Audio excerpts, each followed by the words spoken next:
ਤਨਾਸਰੀ ਮਹੱਲਾ ਪੰਜਵਾ। ਫਿਰਤ ਫਿਰਤ ਭੇਟੇ ਜਨ ਸਾਧੂ, ਪੂਰੈ ਗੁਰ ਸਮਝਾਇਆ। ਆਨ ਸਗਲ ਬਿਦ ਕਾਮ ਨ ਆਵੈ, ਹਰ ਹਰ ਨਾਮ ਧਿਆਇਆ। ਫਿਰਤ ਫਿਰਤ ਭੇਟੇ ਜਨ ਸਾਧੂ, ਪੂਰੈ ਗੁਰ ਸਮਝਾਇਆ। ਆਨ ਸਗਲ ਬਿਧ ਕਾਮ ਨਾ ਆਵੈ, ਹਰ ਹਰ ਨਾਮ ਧਿਆਇਆ। ਤਾਂ ਤੇ ਮੋਹਿ ਧਾਰੀ ਓਟ ਗੋਪਾਲ, ਸਰਨ ਪਰਿਓ ਪੂਰਨ ਪਰਮੇਸ਼ਵਰ। ਬਿਨਸੇ ਸਗਲ ਜੰਜਾਲ, ਰਹਾਉ ਸੁਰਗ ਮਿਰਤ ਪਿਆਲ ਭੂ ਮੰਡਲ। ਸਗਲ ਬਿਆਪੇ ਮਾਏ,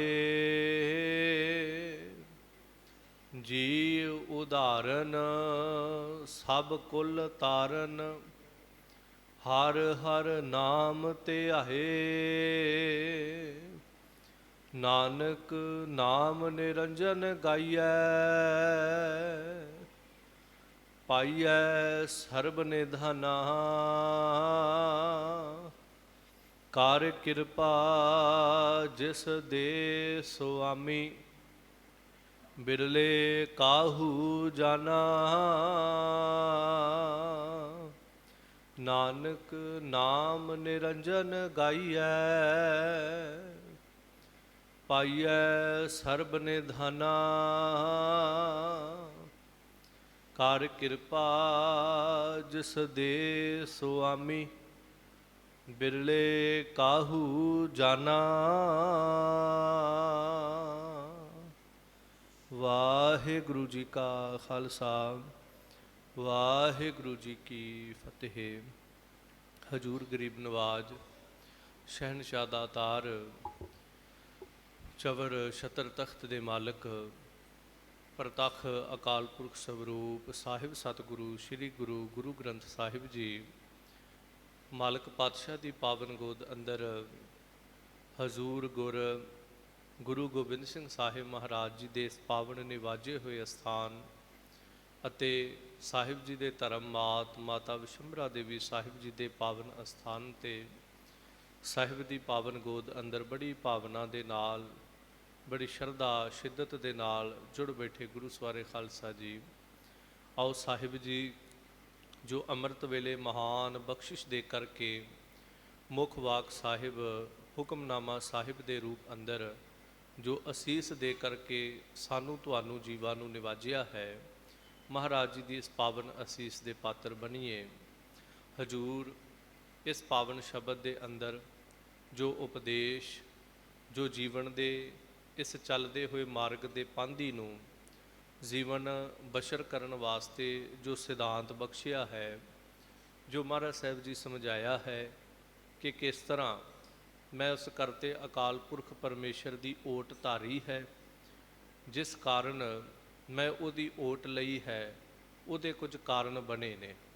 ਅਤੇ ਜਿੰਨਾ ਚਿਰ ਕਾਰਨ ਨਾ ਬਣਨ ਉਹਨਾਂ ਚਿਰ ਆਪਾਂ ਸੁਭਾਵਿਕ ਸੰਸਾਰੀ ਮਨੁੱਖ ਕਿਸੇ ਦੇ ਨਾਲ ਜੁੜਦੇ ਨਹੀਂ ਹਾਂ। ਤਾਂ ਸਾਹਿਬ ਬੜੇ ਖੁੱਲ੍ਹੇ ਜਿਹੇ ਤਰੀਕੇ ਨਾਲ ਅੱਜ ਸਮਝਾ ਰਹੇ ਨੇ ਕਿ ਕਿਵੇਂ ਕਿਵੇਂ ਉਸ ਕਰਤੇ ਦੇ ਨਿਵਾਜਿਆਂ ਹੋਇਆਂ ਨੂੰ ਜਦੋਂ ਵੇਖਿਆ, ਉਹਨਾਂ ਦੇ ਜੀਵਨ ਵਿੱਚ ਜਦੋਂ ਸੁੱਖ ਵੇਖੇ, ਉਹਨਾਂ ਦੇ ਜੀਵਨ ਵਿੱਚ ਜਦੋਂ ਚੜ੍ਹਦੀ ਕਲਾ ਨੂੰ ਵੇਖਿਆ, ਅਤੇ ਮਨ ਦੇ ਵਿੱਚ ਇੱਕ ਖਿਆਲ ਆਇਆ, ਤਾਂ ਤੇ ਮੋਹਿ ਧਾਰੀ ਓਟ ਗੋਪਾਲ। ਫਿਰ ਮੈਂ ਉਸ ਕਰਤੇ ਪਰਮੇਸ਼ਰ ਦੀ ਓਟ ਲਈ। ਕਿਉਂ ਲਈ? ਉਹਦੀ ਓਟ ਲੈਣ ਤੋਂ ਬਾਅਦ ਜੀਵਨ ਵਿੱਚ ਕੀ ਪ੍ਰਾਪਤੀ ਹੋਈ? ਐਸੇ ਕੁਝ ਸਵਾਲਾਤ ਮਹਾਰਾਜ ਜੀ ਅੱਜ ਕਰਦੇ ਨੇ। ਆਓ ਜਿਤਨੇ ਜੁੜ ਮਿਲ ਬੈਠੇ ਹਾਂ, ਅਰਦਾਸ ਕਰੋ ਸਾਹਿਬ ਜੀ ਸਾਨੂੰ ਕੁਝ ਕਹਿਣ ਸੁਣਨ ਦਾ ਬਲ ਬਖਸ਼ੋ, ਮਨ ਬਿਰਤੀਆਂ ਸੁਰਤ ਇੰਦਰੀਆਂ ਦੀ ਇਕਾਗਰਤਾ ਬਖਸ਼ੋ। ਪ੍ਰੇਮ ਭਾਵਨਾ ਪ੍ਰੀਤ ਪ੍ਰਤੀਤ ਦੀ ਦਾਤ ਦਿਓ। ਆਓ ਮਿਲ ਜੁਲ ਕੇ ਇੱਕ ਦਫਾ ਪਿਆਰ ਸਹਿਤ ਉਚਾਰਨ ਕਰੋ ਔਰ ਆਖੋ ਜੀ ਸਤਨਾਮ ਸ਼੍ਰੀ ਵਾਹਿਗੁਰੂ ਜੀ। ਤਨਾਸਰੀ ਮਹਲਾ ਪੰਜਵਾ। ਹਜੂਰ ਬਾਣੀ ਕੇ ਬੋਹਿਤ ਧੰਨ ਸਿਰਜਣਹਾਰ ਸਤਿਗੁਰੂ ਗੁਰੂ ਅਰਜਨ ਦੇਵ ਮਹਾਰਾਜ ਸਾਹਿਬ ਜੀ ਧੰਨ ਗੁਰੂ ਗ੍ਰੰਥ ਸਾਹਿਬ ਮਹਾਰਾਜ ਜੀ ਦੇ ਤਨਾਸਰੀ ਰਾਗ ਅੰਦਰ 676 ਅੰਗ ਤੇ ਇਹ ਮੁਬਾਰਕ ਬਖਸ਼ਿਸ਼ ਕੀਤੀ ਹੈ।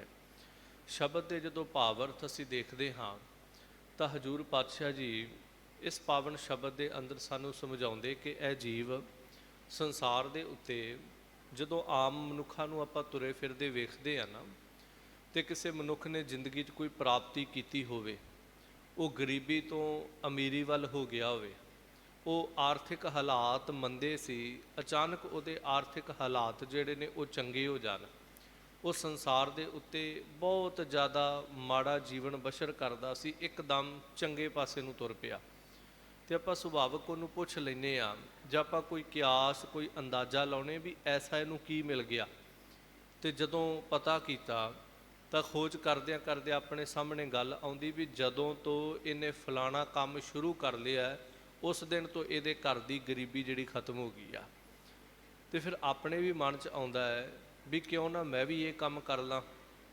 ਜਾਂ ਕੋਈ ਕਹਿ ਦਿੰਦਾ ਹੈ ਜਦੋਂ ਤੋਂ ਇਹ ਫਲਾਣੇ ਦੇ ਸੰਪਰਕ ਦੇ ਵਿੱਚ ਆਇਆ, ਪਤਾ ਨਹੀਂ ਉਹਨੇ ਇਹਨੂੰ ਕੀ ਦਿੱਤਾ ਹੈ, ਇਹ ਸਿਆਣਾ ਵੀ ਹੋ ਗਿਆ, ਇਹਨੂੰ ਮਾਣ ਸਨਮਾਨ ਵੀ ਮਿਲਣ ਲੱਗ ਗਿਆ, ਇਹਦੀ ਗਰੀਬੀ ਵੀ ਦੂਰ ਹੋ ਗਈ, ਇਹ ਚੜ੍ਹਦੀ ਕਲਾ 'ਚ ਚਲਾ ਗਿਆ। ਜਦੋਂ ਤੋਂ ਫਲਾਣੇ ਦੇ ਸੰਪਰਕ ਵਿੱਚ ਆਇਆ ਉਹਦੇ ਨਾਲ ਮਿਲਣਾ ਜੁਲਣਾ ਇਹਨੇ ਸ਼ੁਰੂ ਕੀਤਾ ਹੈ, ਇਹਦੇ ਸਾਰੇ ਕੰਮ ਬਣੀ ਜਾਂਦੇ ਨੇ। ਤੇ ਆਮ ਇੱਕਦਮ ਸਾਡੇ ਮਨ ਦੇ ਵਿੱਚ ਖਿਆਲ ਆਉਂਦਾ ਹੈ ਵੀ ਕਿਉਂ ਨਾ ਸਿੱਧੇ ਅਸਿੱਧੇ ਤਰੀਕੇ ਨਾਲ ਅਸੀਂ ਵੀ ਉਸ ਬੰਦੇ ਨਾਲ ਸਾਂਝ ਕਰ ਲਈਏ ਜਿਹਨੂੰ ਇਹ ਮਿਲਿਆ। ਤਾਂ ਹਜੂਰ ਐਸਾ ਹੀ ਕੁਝ ਅੱਜ ਦੇ ਸ਼ਬਦ ਵਿੱਚ ਸਮਝਾਉਂਦੇ ਨੇ ਕਿ ਇਸ ਜੀਵ ਦੇ ਅੰਦਰ ਸੰਸਾਰ 'ਤੇ ਆਉਣ ਤੋਂ ਪਹਿਲਾਂ ਬੜੀ ਵੱਡੀ ਭਟਕਣਾ ਸੀ। ਉਸ ਭਟਕਣਾ ਦੇ ਵਿੱਚੋਂ ਗੁਜ਼ਰਦਿਆਂ ਹੋਇਆਂ ਬੜੇ ਦੁੱਖ ਬੜੀਆਂ ਤਕਲੀਫਾਂ ਜਿਹੜੀਆਂ ਉਹ ਜ਼ਿੰਦਗੀ ਨੂੰ ਪ੍ਰਾਪਤ ਹੋਈਆਂ। ਇਸ ਭਟਕਦੇ ਹੋਏ ਜੀਵ ਦੇ ਅੰਦਰ ਵਿਛੜੇ ਹੋਏ ਜੀਵ ਨੂੰ ਇੱਕਦਮ ਕਰਤੇ ਅਕਾਲ ਪੁਰਖ ਪਰਮੇਸ਼ਰ ਦਾ ਮਿਲਾਪ ਹੋ ਗਿਆ। ਤੇ ਜਦੋਂ ਮਿਲਾਪ ਹੋਇਆ, ਹੁਣ ਜਿਹੜੇ ਆਪਣੇ ਵਰਗੇ ਵਿਛੜੇ ਹੋਏ ਸੀ ਇੱਕਦਮ ਉਹਨਾਂ ਨੇ ਪੁੱਛਿਆ ਵੀ ਇਹਦਾ ਮਿਲਾਪ ਕਿਵੇਂ ਹੋ ਗਿਆ, ਸਾਡਾ ਤੇ ਅੱਜ ਤੱਕ ਹੋਇਆ ਨਹੀਂ। ਫਿਰ ਉਹਨੂੰ ਪੁੱਛਣ ਤੋਂ ਪਤਾ ਲੱਗਾ ਵੀ ਇਹਨੂੰ ਕਿਸੇ ਸਤਿਪੁਰਖ ਦੀ ਸੰਗਤ ਮਿਲ ਗਈ। ਤੇ ਜਦੋਂ ਕਿਸੇ ਸਾਧੂ ਦੀ ਕਿਸੇ ਕਮਾਈ ਵਾਲੇ ਦੀ ਸੰਗਤ ਜਦੋਂ ਦੀ ਮਿਲੀ ਹੈ, ਉਸ ਸੰਗਤ ਨੇ ਇਹਦੇ ਜੀਵਨ ਵਿੱਚ ਬਦਲਾਵ ਐਸਾ ਕੀਤਾ, ਇਹ ਮਨਮੁਖ ਤੋਂ ਗੁਰਮੁਖ ਹੋ ਗਿਆ, ਇਹਦੇ ਜ਼ਿੰਦਗੀ ਦੇ ਵਕਾਰ ਖਤਮ ਹੋ ਗਏ, ਇਹਦੀ ਜ਼ਿੰਦਗੀ ਦੇ ਐਬ ਖਤਮ ਹੋ ਗਏ। ਤੇ ਆਪਣੇ ਮਨ ਵਿੱਚ ਇੱਕਦਮ ਫਿਰ ਖਿਆਲ ਆਇਆ ਕਿ ਅਸੀਂ ਵੀ ਐਸੇ ਸਾਧੂ ਐਸੇ ਸਤਿਪੁਰਖ ਮਹਾਤਮਾ ਦੀ ਸ਼ਰਨ ਗ੍ਰਹਿਣ ਕਰ ਲਈਏ। ਤਾਂ ਹਜੂਰ ਐਸਾ ਉਪਦੇਸ਼ ਬਖਸ਼ ਕੇ ਕਿਰਪਾ ਕਰਦੇ ਨੇ, ਫਿਰਤ ਫਿਰਤ ਭੇਟੇ ਜਨ ਸਾਧੂ ਪੂਰੈ ਗੁਰ ਸਮਝਾਇਆ। ਫਿਰਦਿਆਂ ਫਿਰਦਿਆਂ ਜੀਵਨ ਕਾਲ ਦੇ ਦੌਰਾਨ ਸਾਧੂ ਸਤਿਪੁਰਖਾਂ ਦਾ ਮਿਲਾਪ ਹੋਇਆ। ਜਦੋਂ ਸਤਿਪੁਰਖ ਦਾ ਮਿਲਾਪ ਹੋਇਆ, ਜਿਹੜਾ ਪੂਰਾ ਸਾਧੂ ਹੈ ਉਹ ਕਦੀ ਨਹੀਂ ਕਹੇਗਾ ਤੁਸੀਂ ਮੇਰੇ ਨਾਲ ਜੁੜੋ, ਉਹ ਕਹੇਗਾ ਨਹੀਂ ਤੁਸੀਂ ਗੁਰੂ ਨਾਲ ਜੁੜੋ, ਉਹ ਕਹੇਗਾ ਤੁਸੀਂ ਬਾਣੀ ਨਾਲ ਜੁੜੋ। ਪੁਰਾਣੇ ਗੁਰਸਿੱਖਾਂ ਦੀ ਜਦੋਂ ਵੀ ਦਾਸਤਾਂ ਪੜ੍ਹਦੇ ਹਾਂ, ਇੱਕ ਸਿੱਖ ਜੇ ਕੋਈ ਬਾਣੀ ਪੜ੍ਹ ਰਿਹਾ ਉਹਦੇ ਤੋਂ ਕੋਈ ਪ੍ਰਭਾਵਿਤ ਹੋ ਗਿਆ, ਭਾਵੇਂ ਉਹ ਸੰਗਲਾਦੀਪ ਦਾ ਰਾਜਾ ਹੀ ਹੋਵੇ, ਭਾਵੇਂ ਉਹ ਭਾਈ ਮਨਸੁਖ ਬਾਣੀ ਪੜ੍ਹਦਾ ਹੋਵੇ, ਭਾਵੇਂ ਭਾਈ ਭਗੀਰਥ ਬਾਣੀ ਪੜ੍ਹਦਾ ਹੋਵੇ, ਜਦੋਂ ਇੱਕ ਗੁਰਸਿੱਖ ਬਾਣੀ ਪੜ੍ਹਦਾ ਹੋਵੇ ਦੂਸਰਾ ਕੋਈ ਉਹਦੇ ਤੋਂ ਪ੍ਰਭਾਵਿਤ ਹੋ ਜੇ ਤੇ ਉਹਨੂੰ ਪੁੱਛ ਲਵੇ ਵੀ ਬਾਣੀ ਪੜ੍ਹ ਕੇ ਮੈਨੂੰ ਸੁਣ ਕੇ ਬੜਾ ਸਕੂਨ ਮਿਲਿਆ, ਤੇ ਸਿੱਖ ਕਦੀ ਨਹੀਂ ਕਹੇਗਾ ਕਿ ਤੂੰ ਮੇਰੇ ਨਾਲ ਜੁੜ ਜਾ। ਜਿਸ ਤਰ੍ਹਾਂ ਅਸੀਂ ਇਤਿਹਾਸ ਦੇ ਪੰਨਿਆਂ 'ਚ ਦੇਖਦੇ ਹਾਂ, ਸਾਹਿਬ ਗੁਰੂ ਅਮਰਦਾਸ ਮਹਾਰਾਜ ਜੀ ਜਿਸ ਦਿਨ ਇੱਕ ਬ੍ਰਾਹਮਣ ਨੇ ਇਹ ਤਾਨਾ ਮਾਰ ਦਿੱਤਾ, ਇਹ ਬੋਲ ਕਹਿ ਦਿੱਤੇ ਸੀ ਕਿ ਤੂੰ ਤੇ ਨਗੁਰਾ ਹੈ, ਤੇ ਤੇਰੀ ਸੰਗਤ ਕਰਕੇ ਤੇਰੇ ਨਾਲ ਰਹਿਣ ਕਰਕੇ ਮੇਰੇ ਜੀਵਨ ਦੇ ਸਾਰੇ ਜਿਹੜੇ ਸ਼ੁਭ ਗੁਣ ਸੀ, ਪੁੰਨ ਸੀ, ਜਾਂ ਮੇਰੇ ਕੋਈ ਧਰਮ ਕਰਮ ਸੀ, ਤੀਰਥ ਯਾਤਰਾ ਸੀ, ਸਾਰਾ ਕੁਛ ਜਿਹੜਾ ਹੈ ਉਹ ਮੇਰਾ ਖਤਮ ਹੋ ਗਿਆ ਹੈ। ਐਸੀ ਮਨ ਦੇ ਅੰਦਰ ਇਹ ਚੀਜ਼ ਦੀ ਇਸ ਬੋਲ ਦੀ ਸੱਟ ਵੱਜੀ, ਸਾਰੀ ਰਾਤ ਨੀਂਦ ਨਹੀਂ ਪਈ। ਬਾਬਾ ਅਮਰਦਾਸ ਜੀ ਅੰਮ੍ਰਿਤ ਵੇਲੇ ਜਦੋਂ ਉੱਠਦੇ ਨੇ ਕੀ ਦੇਖਦੇ ਨੇ, ਚਾਟੀ ਦੇ ਵਿੱਚ ਮਧਾਣੀ ਦੀ ਆਵਾਜ਼ ਆ ਰਹੀ, ਜਾ ਕੇ ਇੱਕ ਕੌਲੇ ਦੇ ਨਾਲ ਇੱਕ ਥੰਮ ਇੱਕ ਪਿੱਲਰ ਦੇ ਨਾਲ ਖੜੇ ਹੋਏ ਨੇ ਤੇ ਘਰ ਦੇ ਵਿੱਚ ਨੂੰਹ ਰਾਣੀ ਜਿਹੜੀ ਹੈ ਉਹ ਬਾਣੀ ਪੜ੍ਹ ਰਹੀ, ਨਾਲ ਨਾਲ ਮਧਾਣੀ ਚਲਾ ਰਹੀ। ਤੇ ਪੁੱਛਿਆ ਕਿ ਧੀਏ, ਇਹ ਜਿਹੜੇ ਤੂੰ ਬੋਲ ਪੜ੍ਹਦੀ ਪਈ ਹੈ, ਇਹ ਜਿਹੜੇ ਤੂੰ ਸ਼ਬਦ ਪੜ੍ਹਦੀ, ਇਹ ਕਿਹਦੇ ਨੇ? ਤੇ ਅੱਗੋਂ ਨੂੰਹ ਨੇ, ਧੀ ਰਾਣੀ ਨੇ ਇਹ ਸ਼ਬਦ ਕਹੇ ਕਿ ਬਾਬਾ, ਇਹ ਸਤਿਗੁਰੂ ਗੁਰੂ ਨਾਨਕ ਦੇਵ ਮਹਾਰਾਜ ਦੇ ਪਾਵਨ ਬਚਨ ਨੇ। ਤੇ ਇਸ ਵੇਲੇ ਸਤਿਗੁਰੂ ਗੁਰੂ ਅੰਗਦ ਦੇਵ ਮਹਾਰਾਜ ਜੀ ਉਸ ਗੁਰਤਾ ਗੱਦੀ ਤੇ ਸੁਭਾਏਮਾਨ ਨੇ। ਭਾਵ ਕਿਤੇ ਵੀ, ਭਾਵੇਂ ਇਸਤਰੀ ਰੂਪ ਅੰਦਰ ਗੁਰਸਿੱਖ ਹੋਣ, ਭਾਵੇਂ ਪੁਰਖ ਰੂਪ ਅੰਦਰ ਹੋਣ, ਜਦੋਂ ਵੀ ਕਿਸੇ ਨੇ ਪੁੱਛਿਆ, ਜੇ ਭਾਈ ਮਨਸੁਖ ਨੇ ਸਿੱਖ ਨੂੰ ਪੁੱਛਿਆ ਸੀ ਵੀ ਤੂੰ ਇੰਨਾ ਜ਼ਿਆਦਾ ਸੁੱਖ ਦੇਣਾ, ਤੇਰੇ ਦਰਸ਼ਨਾਂ ਵਿੱਚ ਇੰਨੀ ਠੰਡਕ ਹੈ, ਤੇ ਸਿੱਖ ਨੇ ਇਹ ਨਹੀਂ ਸੀ ਕਿਹਾ ਵੀ ਤੂੰ ਵੱਡਾ ਰਾਜਾ ਹੈ ਤੇ ਤੂੰ ਮੇਰੇ ਨਾਲ ਜੁੜ ਜਾ, ਮੈਨੂੰ ਤੇਰੇ ਤੋਂ ਸੁੱਖ ਮਿਲੇਗਾ, ਤੈਨੂੰ ਮੇਰੇ ਤੋਂ ਸੁੱਖ ਮਿਲੇਗਾ। ਕਹਿੰਦਾ ਨਹੀਂ, ਮੈਂ ਸਾਹਿਬ ਗੁਰੂ ਨਾਨਕ ਦੇਵ ਮਹਾਰਾਜ ਦੀ ਬਾਣੀ ਪੜ੍ਹੀ ਹੈ ਤੇ ਤੈਨੂੰ ਉਸ ਬਾਣੀ ਤੋਂ ਸੁੱਖ ਮਿਲਿਆ, ਚੱਲ ਤੂੰ ਗੁਰੂ ਨਾਨਕ ਦੇਵ ਮਹਾਰਾਜ ਨਾਲ ਜੁੜ। ਇਹ ਭਾਈ ਮਨਸੁਖ ਦੀ ਦਾਸਤਾਨ ਹੈ। ਸੋ ਇਸ ਤਰ੍ਹਾਂ ਇਤਿਹਾਸ ਦੇ ਬੜੇ ਪੰਨੇ ਨੇ ਜਿੱਥੇ ਸਿੱਖ ਗੁਰੂ ਨਾਲ ਜੋੜਦਾ ਪਿਆ। ਤਾਂ ਹਜ਼ੂਰ ਕਹਿੰਦੇ ਫਿਰਦਿਆਂ ਫਿਰਦਿਆਂ ਇਸ ਜੀਵਨ ਕਾਲ ਦੇ ਦੌਰਾਨ ਕਿਸੇ ਅਗਿਆਨੀ ਮਨੁੱਖ ਨੂੰ, ਆਮ ਸੰਸਾਰੀ ਮਨੁੱਖ ਨੂੰ ਜਦੋਂ ਸਾਧੂ ਮਿਲ ਗਿਆ, ਸਤਿਪੁਰਖ ਮਿਲ ਗਿਆ, ਉਹਨੇ ਕੀ ਕੀਤਾ? ਉਹਨੇ ਗੁਰੂ ਦੇ ਨਾਲ ਮਿਲਾਇਆ। ਤੇ ਜਦੋਂ ਗੁਰੂ ਦੇ ਨਾਲ ਮਿਲਾਪ ਹੋਇਆ, ਜਿਵੇਂ ਇੱਕ ਨਾਲਾ ਹੈ, ਉਹਦਾ ਨਦੀ ਦੇ ਨਾਲ ਮਿਲਾਪ ਹੁੰਦਾ ਹੈ। ਗੰਗਾ ਨਦੀ ਮਿਲ ਜੇ, ਜਮਨਾ ਮਿਲ ਜੇ, ਕੋਈ ਵੀ ਮਿਲ ਜੇ, ਨਦੀ ਕਦੀ ਉਹਨੂੰ ਇਹ ਨਹੀਂ ਕਹਿੰਦੀ ਕਿ ਤੂੰ ਹੁਣ ਮੇਰੇ ਵਿੱਚ ਅਭੇਦ ਹੋ ਗਿਆ ਤੇ ਚੱਲ ਹੁਣ ਇੱਥੇ ਤੇਰਾ ਸਫ਼ਰ ਜਿਹੜਾ ਖਤਮ ਹੋ ਗਿਆ। ਨਹੀਂ, ਜਦੋਂ ਨਾਲਾ ਨਦੀ ਦੇ ਵਿੱਚ ਡਿੱਗ ਪੈਂਦਾ ਹੈ, ਉਸ ਤੋਂ ਬਾਅਦ ਨਾਲੇ ਦਾ ਆਪਣਾ ਸਰੂਪ ਜਿਹੜਾ ਉਹ ਖਤਮ ਹੋ ਜਾਂਦਾ ਹੈ।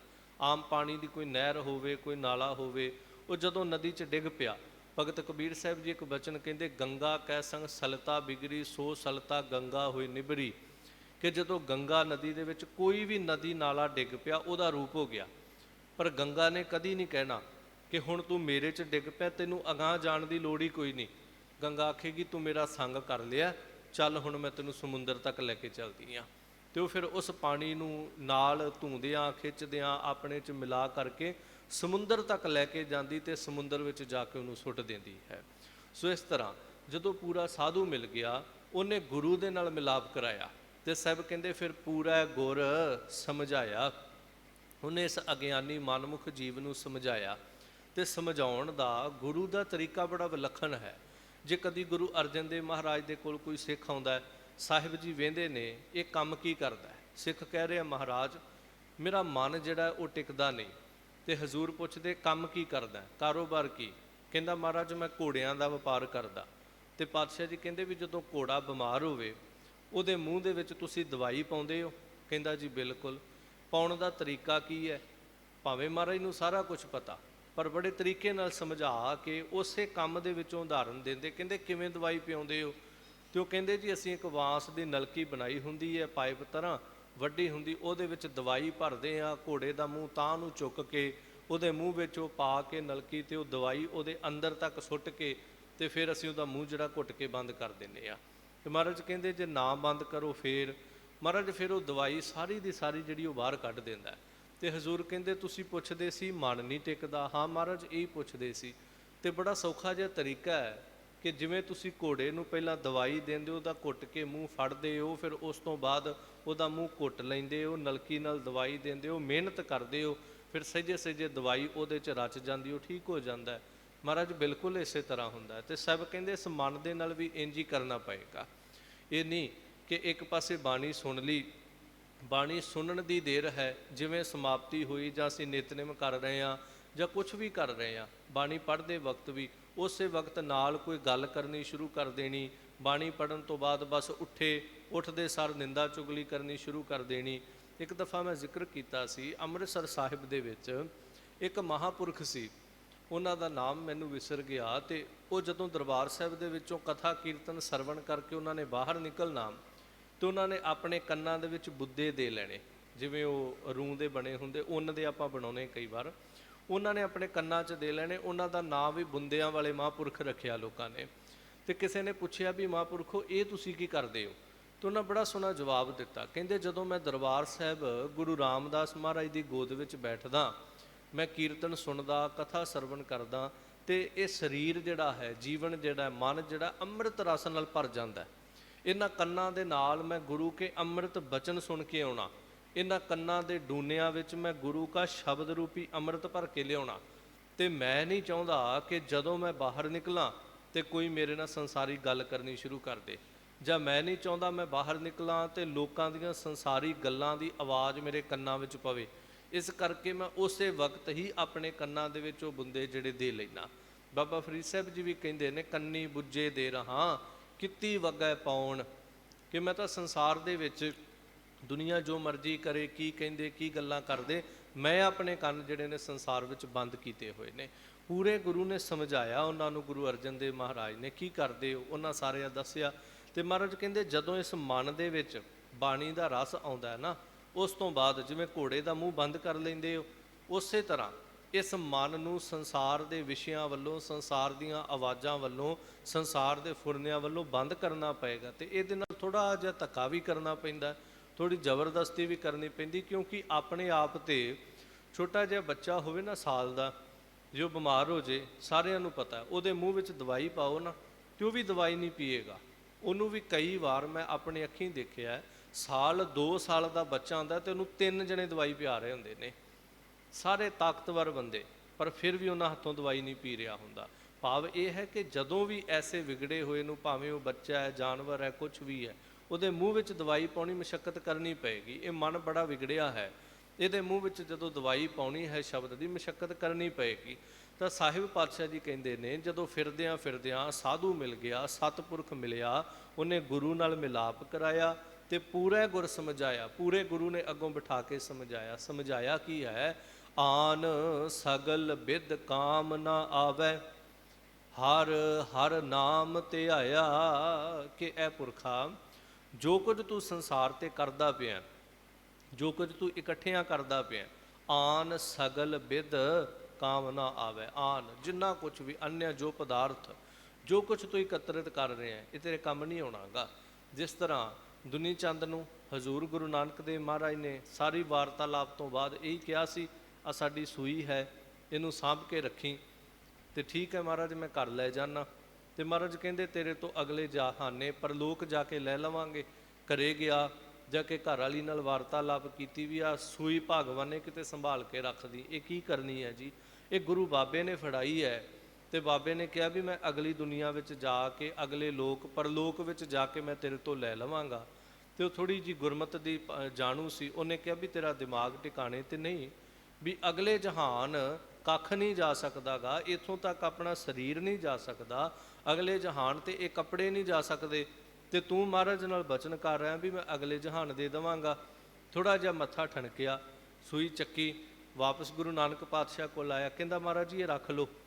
ਤੇ ਸਾਹਿਬ ਕਹਿੰਦੇ ਵੀ ਕੀ ਗੱਲ, ਤੇਰੇ ਤੇ ਐਡੇ ਵੱਡੇ ਮਹਿਲ ਨੇ, 7 ਝੰਡੇ ਜਿਹੜੇ ਨੇ ਤੇਰੇ ਮਹਿਲ ਤੇ ਝੂਲਦੇ ਨੇ, ਲੱਖਾਂ ਦਾ ਤੂੰ ਮਾਲਕ ਹੈ, ਤੇਰੇ ਘਰ ਦੇ ਵਿੱਚ ਸਾਡੀ ਇੱਕ ਸੂਈ ਦੀ ਥਾਂ ਨਹੀਂ ਹੈਗੀ ਰੱਖਣ ਲਈ? ਨਹੀਂ ਮਹਾਰਾਜ ਥਾਂ ਬਹੁਤ ਹੈ ਮੇਰੇ ਘਰ ਵਿੱਚ, ਸੂਈ ਦੀ ਗੱਲ ਛੱਡੋ, ਜੋ ਮਰਜ਼ੀ ਰੱਖ ਦਿਓ।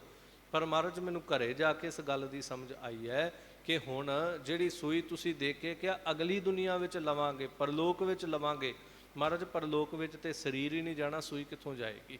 ਹਜ਼ੂਰ ਪਾਤਸ਼ਾਹ ਜੀ ਦਾ ਸਮਝਾਉਣ ਦਾ ਤਰੀਕਾ ਸੀ ਕਿ ਭਲਿਆ ਜਿਸ ਧਨ ਦਾ ਤੂੰ ਮਾਣ ਕਰਦਾ ਹੈ ਵੀ ਮੈਂ ਸਾਰਾ ਕੁਛ ਨਾਲ ਲੈ ਜਾਵਾਂਗਾ, ਤੂੰ ਸਾਡੀ ਸੂਈ ਲਿਜਾ ਕੇ ਦਿਖਾ। ਜੇ ਤੂੰ ਸੂਈ ਲੈ ਜਾਵੇਂਗਾ ਤੇ ਅਸੀਂ ਮੰਨ ਸਕਦੇ ਹਾਂ ਵੀ ਤੂੰ ਸਾਰਾ ਕੁਛ ਹੀ ਲੈ ਜਾਏਂਗਾ। ਇਸੇ ਤਰ੍ਹਾਂ ਸਾਹਿਬ ਗੁਰੂ ਨਾਨਕ ਪਾਤਸ਼ਾਹ ਨੇ ਹਰਿਦੁਆਰ ਬੈਠੇ ਲੋਕਾਂ ਨੂੰ ਇਹੀ ਸਮਝਾਇਆ।